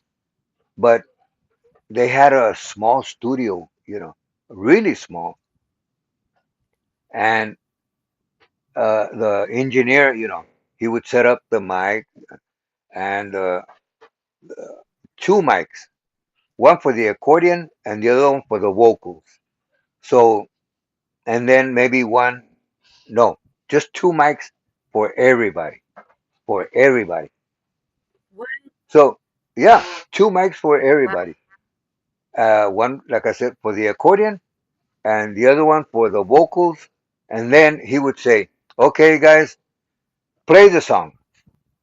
So we would start, whatever, the intro, and then start, the guy who was going to sing. And then he would stop us, he would, from the control room, through the glass, he would, okay, so, yeah, okay, what's happening? Hey, bajo player, uh, bring up your amp, You know, either give it more volume or towards move it towards the microphone. You know. But uh, I hate those calls. Spam risk, spam risk. I know. And Yeah. the mess So of you things, know, spam wants to um, call you, but it's not affordable anymore. so he was there. He would listen, you know, to what we were doing, and then he would stop us.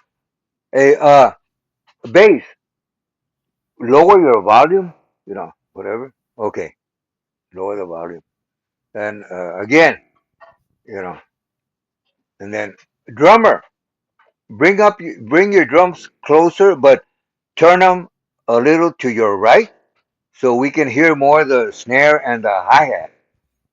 You know, through that one mic. So we would have to do that on those uh, back then. You know, uh, Right? that's the way we had to record when there was only one track or two tracks. You know, and then like I said, Wow. So I mean, back everyone would just be in the room and have to it was it do was their best. yeah, you know, uh, but that's the way it was. You know, I mean, until things started progressing. And four tracks, and then eight tracks, and then 16 tracks, and when 16 tracks came along, we were like, wow, man, 16 whole tracks. Yeah. Yeah. And the thing was that, it's beautiful. if somebody made a mistake, he could go in the studio by himself and correct, the mistake. You know. So that was awesome. And nowadays, there's people who So brag, hey, I have a $4 million studio. And so what? I have a computer uh, cost me 1,500, and a recording program that cost me another 600, plus the mics and whatever, the monitors, and that's all we need nowadays. And you can sound just as good right, it's as true. a $4 million studio. So that's the way it is nowadays. Technology, Wow. just like what we're doing right now. This I is mean, I just couldn't technology. I mean, who would imagine. have? Yeah, who would ever think that we could be doing this? Using our phones, and people out there are watching us. That's Creating it. that's awesome. That's awesome. It Yep. is. And and that's what I tell people is that, you know, with technology, right, we have a few advantages. And it, in my opinion, it's a lot easier to spread your music out there into the world than it Right. was back then. Yeah. And You so, know. I mean, the day people were physically mailing their tapes out to radio stations Yeah. and You the know. records. It's like I did an interview just a few days ago with this friend who has been in radio since back in the 70s. He started in 70, and now he's doing radio from his home. He says Yeah. I he says I have like 4,000 songs in my computer.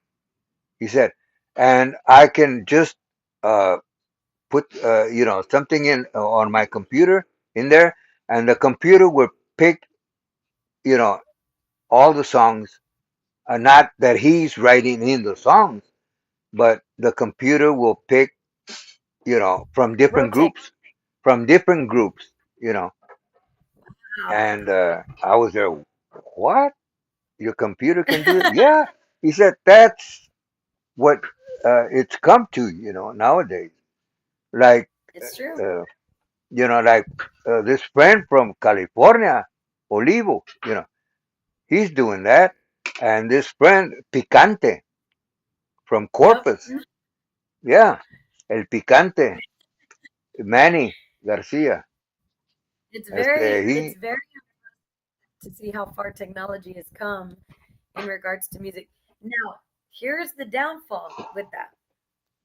And I now if I'm wrong, correct me if I'm wrong, but back then, people if they wanted to have your song with them or they liked your song enough, they would get up, they go out, they buy a record, they buy its tape, they buy yeah. a CD, and you would be able to profit from those royalties.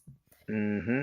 Now, Nowadays, my my like, and I'm gonna use mine as an example. Capturada is circulating on like 25 plus accredited stations, right? hmm With them being accredited, that means that I get a small royal, or myself and Chris and Brian get a small royalty every time they play it. And I think it's either I right. want to say it's like 1 to 2 cents. So I went to go and check out my royalties the other day, and I was like, "Hey guys, you want me to pay you your half of the $7 an hour later?" Yeah, that you're right. It is a downfall for the It hurts. uh It for the hurts because artists, for the groups and the singers. It is. you work hard, you invest, and Yeah, you spend all this money to record or to buy the instrument you need or to get a better mic or things like that, and then yeah, you know it's it's been out for almost a year and you've made $7. yeah, yeah. I hear you. I hear you. Yeah, And but that's kind of it's a hard still. thing right now. There was a point when putting out music was it was able to be your bread and butter for a little while. Yeah. It wasn't just gigs that was making you your money. Nowadays it's the gigs. You have to you I mean you have to play live. You can't just put your music out there and hope that you make money off of it, because you're not going to Well, make nothing. there's there's one way. Oh, tell us. Uh, well, you can still do it. Uh, you could produce CDs. I know a lot of people don't use them. Uh, this friend A of lot. mine, this friend of mine who was also a recording engineer for Falcon Records. His name is Paul Westbrook, Paul and Westbrook. yeah, Paul Westbrook. He's in the Valley. He lives in Edinburgh, and he does recordings from his home also, just like what you see back here. I have the computer, the tower, what you call the tower, and then I have Right. the keyboard and the Nerd. mouse and the monitors there. So I'm able to do recordings here at home, you know. And he got me this computer and the recording program, and he sells the recording program, for this company, and it's awesome. It's awesome. Uh, and it's if you pay attention, you can learn it quick, like my son did today. He surprised me. Uh, I heard a knock on the back door, and I wonder who's there. It's probably my neighbor. So I went back there and opened the door. Wow, Ariel, mijo, what are you doing? Well, I just came to see you, Dad.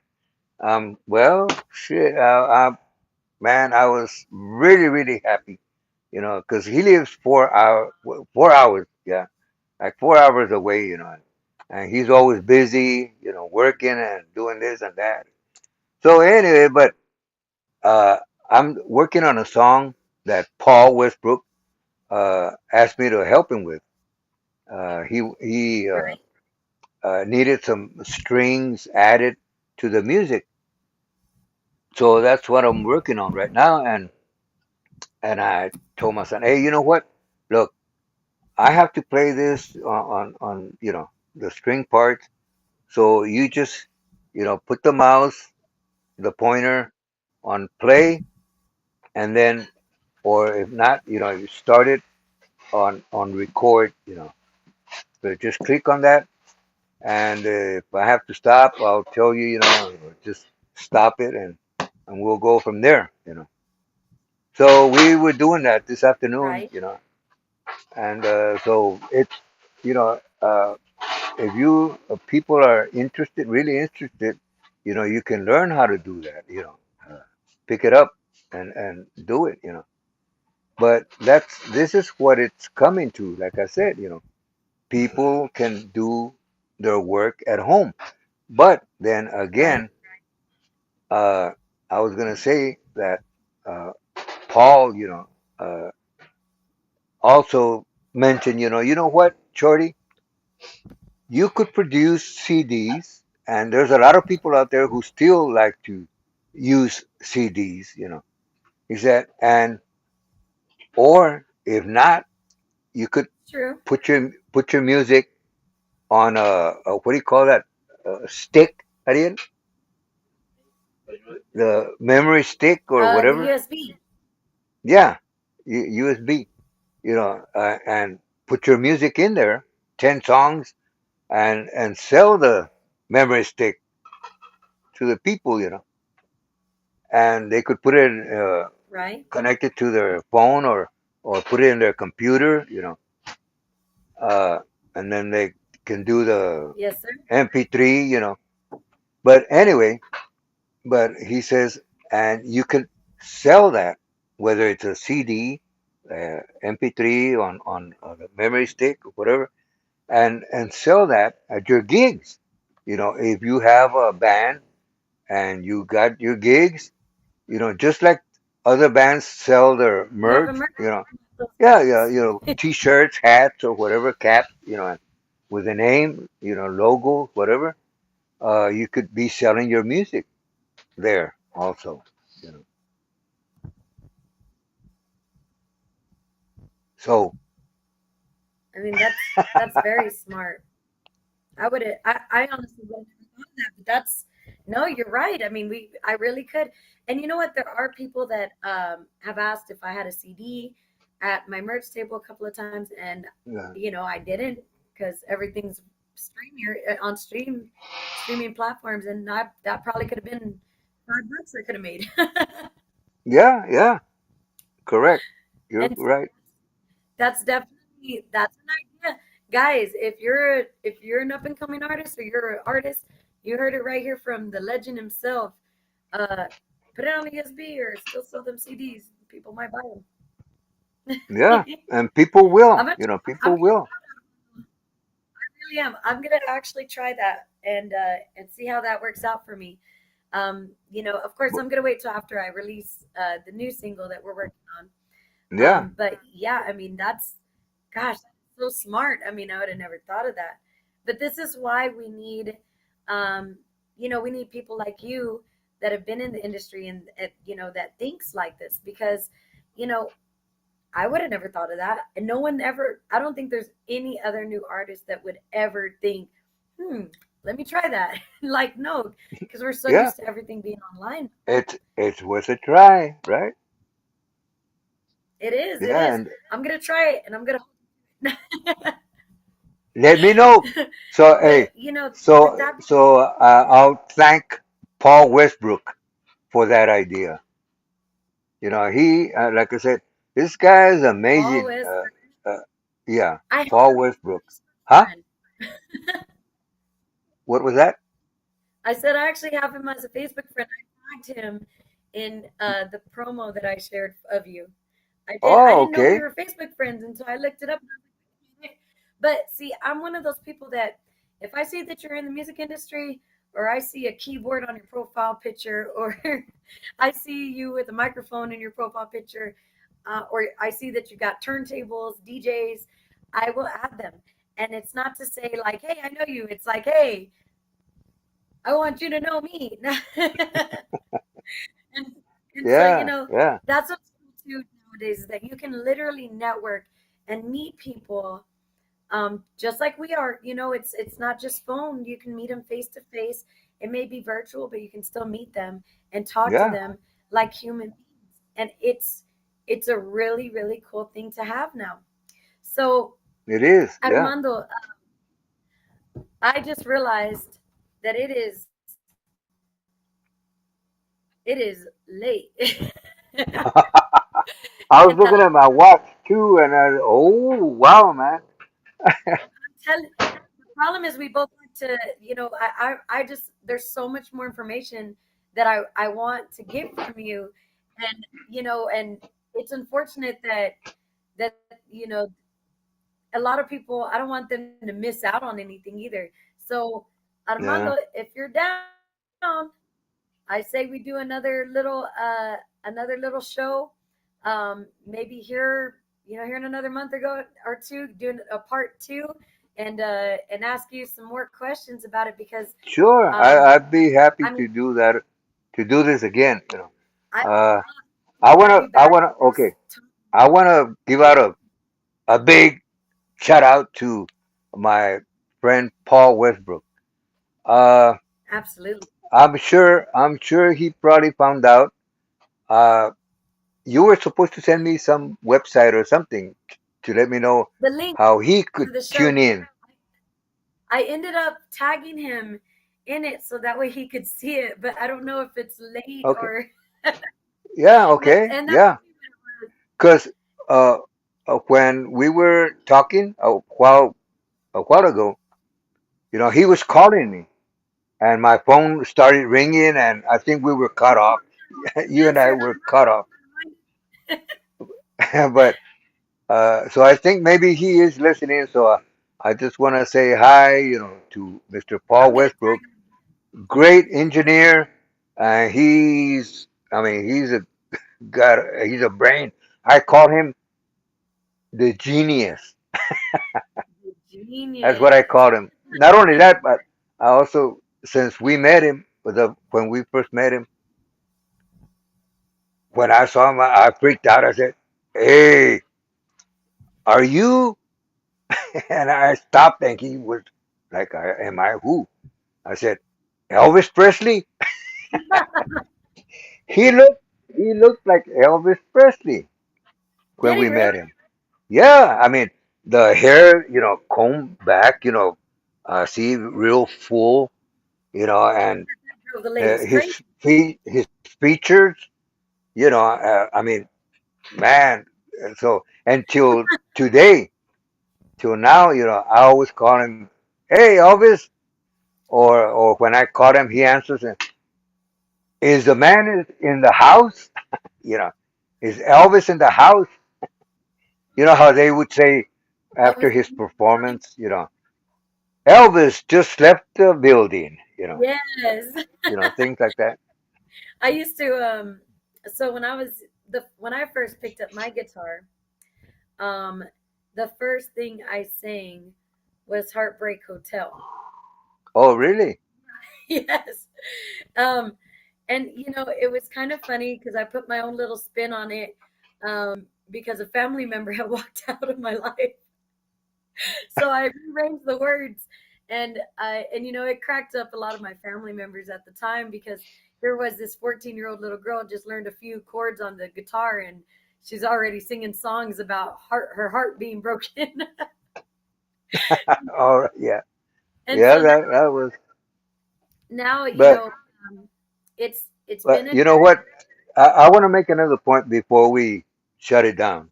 of course. Uh, to everybody, all my friends, musician friends, singers, uh, guys and girls, women, who are starting, in music. Well, one thing first, get your own style. Don't copy somebody else. I mean, Right. why copy somebody else? When the people can just listen to that other group. It's true. You know, so why copy? That's one thing. Another thing, whatever you do, whatever instrument you play, or if you're a singer, from here. Do it from your heart. And because I always say, you know, we the musicians, our job is to make the singer or our music sound good. Now, the singer, their job is to make the people feel the song. So if the singer is allá en el rancho grande, allá donde vivía, que había una rancherita, you know, but if of course you gotta throw in a una música alegre, funny or whatever. But whenever you sing a song, you know, your job is to, if it's, especially if it's a sad song or a song that has a story, to it, that you want the people to listen to the story, you know, and there are a lot of singers out there that have that don, like they say, like we say in Spanish, that don, that can make people listen and make them feel what you're doing. And like I said, it could be playing an instrument or it could be singing. If you can make the people, let me give you an example as far as instrument, right? I already said a singer can make the people feel the Right. song by the way they sing it, el sentimiento que le pones a la canción. Now, as far as musicians, I'll give you an example. Uh, a lot of times, fellow musicians would ask me, who do you think, in your opinion, who's the best accordion player? And they would tell me, a lot of the times they would give me the names. They would say Paulino Bernal or Oscar Hernandez. Oh, I'd say Steve Jordan. Well, that's another man. That's another. But yeah, yeah, hell yeah. I say hell yeah to that. I agree. But like I said, a lot of people would ask me between Oscar Hernandez and Paulino Bernal, and I would always say, and I will always say, neither one is the best because one, Oscar Hernandez was, man, he was technical, very technical on the accordion. Right now he still plays and he still, kicks butt on the accordion. But then you take Paulino Bernal and you listen to the recordings of him on the accordion and you can feel, the expressions that he does on the accordion. You can feel that, what he's playing. I mean, it's like I played with him with his uh, religious group. I played with him for 4 years, Wow. and my dad convinced because my dad was one of the recording engineers for Bego Records, his company. So they were very good friends. So after all these years, and that Paulino was into religion and all this, cantos, my dad asked him or told him one day, Paulino, what would you think about recording a CD? I know you're into religion and cantos and all this music, and it's beautiful. He said, but what would you think about doing a CD all polkas, instrumental, all instrumental? And Paulino, stayed for a little, thinking about it for a little while, And he said, but Armando, uh, my first thought is that some people might be offended, by that. So my dad came back and said, Paulino, if you're doing polkas, you're not singing allá en la cantina, y que this and that. You're not singing words. You're playing the music. And the way you play your accordion, I mean, you express yourself with the accordion. So why don't you record a CD of instrumental with the accordion? So he said, you know what? I'll think about it. And maybe about a month went by, and one day that we were there at the church, they have the recording studio there, and the product to do all the CDs and all the production. They have a radio station at the church, at the building. Half of it is the church, and the other half is for the studio, radio station, and for the production of CDs and pictures and whatever. So one day, before we left where we were going to go, Paulino came into the studio. We were waiting for him there, and he said, Mando, bring the bajo. Yeah. He said, I want you to listen to this and back me up, on the bajo.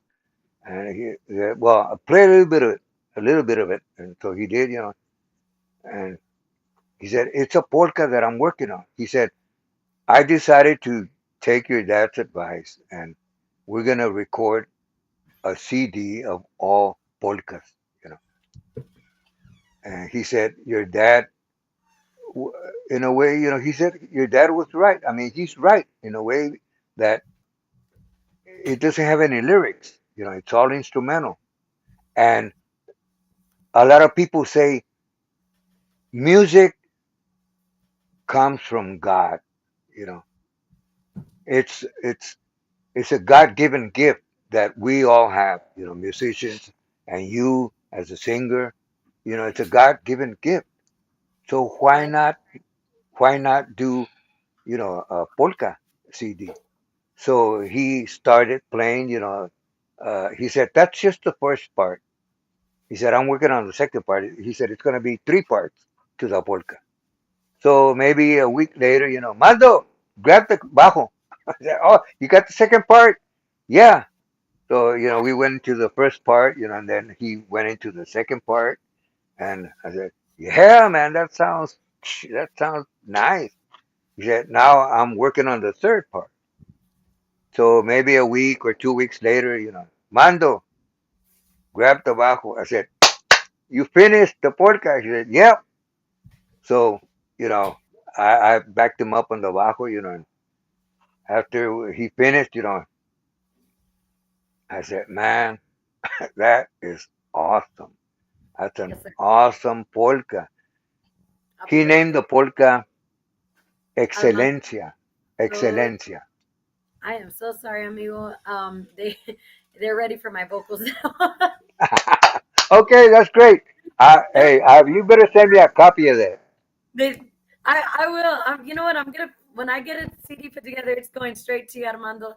Um, guys, everyone who's still on right now, and for those who stayed on the whole time, you know what? Thank you for being here Your and listening time. Yeah, to for our. their time. What people don't understand is that we lost a lot of these qualities in Tejano music, and that's why sometimes you Our turn on heritage. and it doesn't sound. It's not the same as it used to be. Everyone had their own unique sound. It was like pow pow pow. Everyone was together. Live shows. I mean, you could have put three bands together, and you would have had a hard time deciding who won. But nowadays, you Yeah. throw three, four bands together, five, six bands, and you can already pick a winner. But with that being said, Armando, on my behalf as well, and for any new artists, any new musicians that uh, actually look into their history, that actually want to know what it took to make it at that point. Um, thank you. Thank you for being on the show. Thank you for all the work that you put into the industry. Um, you, there would not be, we wouldn't have the sound we have today, or any of the sounds that we got, if you hadn't come in and did crazy stuff on the organ and and with that being Listen, said, whenever you have a chance, listen to it. I'm It's gonna have car- to. cartas marcadas. Cartas marcadas. I'm gonna listen to that. And guys, if you haven't, you need, like, go and just take a day. Take a day, go and look up Los Fabulosos Cuatro on YouTube. Armando didn't realize it, but man, a lot of their music, a lot of your music is on there. And there's even live performances.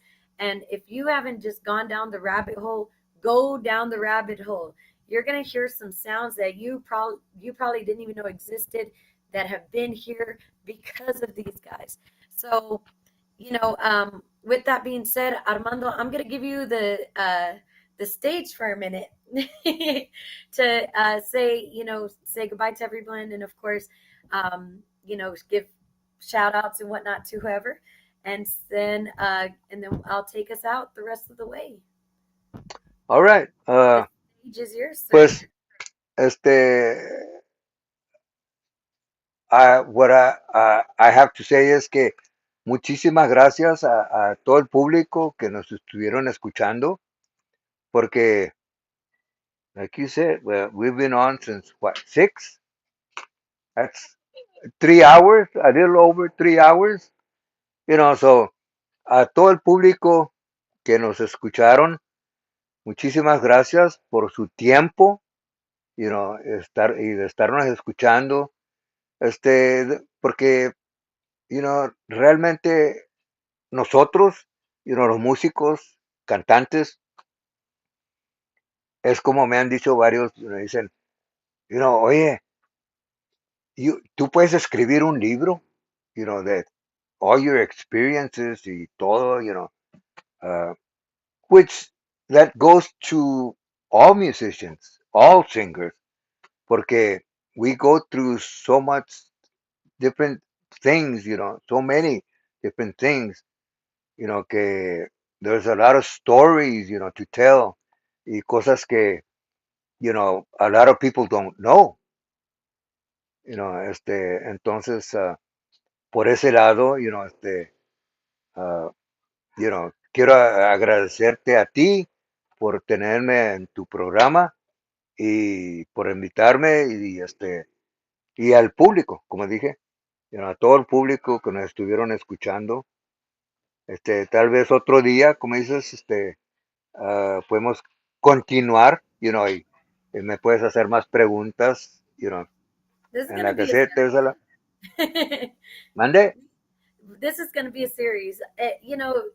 If anything, what I want to accomplish for you, Armando, is I want to continue to keep bringing you on until I know every single story that you have about your journey. Because we're talking about what, 70 years worth Yeah, of musical experience in your career. So, recordings with different artists. Uh, yes. And guys, yeah, so with that being said, stand by. This is gonna be. I am now gonna dub this a. It's not just gonna be a special pioneer episode. This is just gonna be series one, episode one of a pioneer special, because I don't know about everyone else, but I I want to know more. If I know that we probably all got to go to sleep and whatnot, but with yeah, yeah. that being said, um, Armando, I can't wait to bring you back. I can't wait for our other conversations that we have, because um, I hope I am soaking every single piece of information that you're giving me in, and so it's different for me, because I'm learning to climb up on my own. I don't have money. Yeah. I don't Just have like, family. I don't just have a like, connection. yeah, just like Laura Canales, uh, she was the one. se aventó out there at the mercy of, you know, uh, The people. the record labels, and other groups, And it's a scary porque, thing to do. But you know yeah, what? I'm honored. I'm honored to have had you here. I'm honored to be speaking to someone that, got to walk part of that journey with Laura. Because aside from me, man, I went down that rabbit hole and I was lost down there for a hot minute. I probably spent a whole day just listening to your music. But it's amazing. So guys, uh fuerte aplauso for Armando Hinojosa for joining us today. Before we go, ladies and gentlemen, I do have a couple of messages to put out there. So stand by for that. If I can even find them. I want to say this is it right here. Hold on, let me see. The internet's been running just a little bit slow, so we can never be too safe. yeah, but it happens. but we're no strangers to losing our musical brothers and sisters over time. And Yeah. with that being said, the end of the show, you know, we lost a West Texas brother here in Roman Rodriguez. He was somebody who really cared for a lot of people. He was a multi-instrumentalist, amazing songwriter. When I told him about this interview, the first thing he said was congratulations. And Really? yes, and it's unfortunate that he went before he could see us here live today. So because of that, I did put together a little video to take us out. Ladies and gentlemen, there's an announcement at the end of that video. There's going to be, just like Armando said, a lot of the musicians were, we end up becoming family. Where they're going to be having an open jam here in Lubbock, Texas, to raise money for our musical brother's funeral expenses. And God bless everybody. Thank you all for sticking through it with us, and stand by because we're coming back with more, right, Armando? And God bless Yes, ma'am. you so much. I really appreciate you. But bendiciones, everybody. We love you. Y'all have a great night. Roman, this one's for you. Later. Every step I take, every move I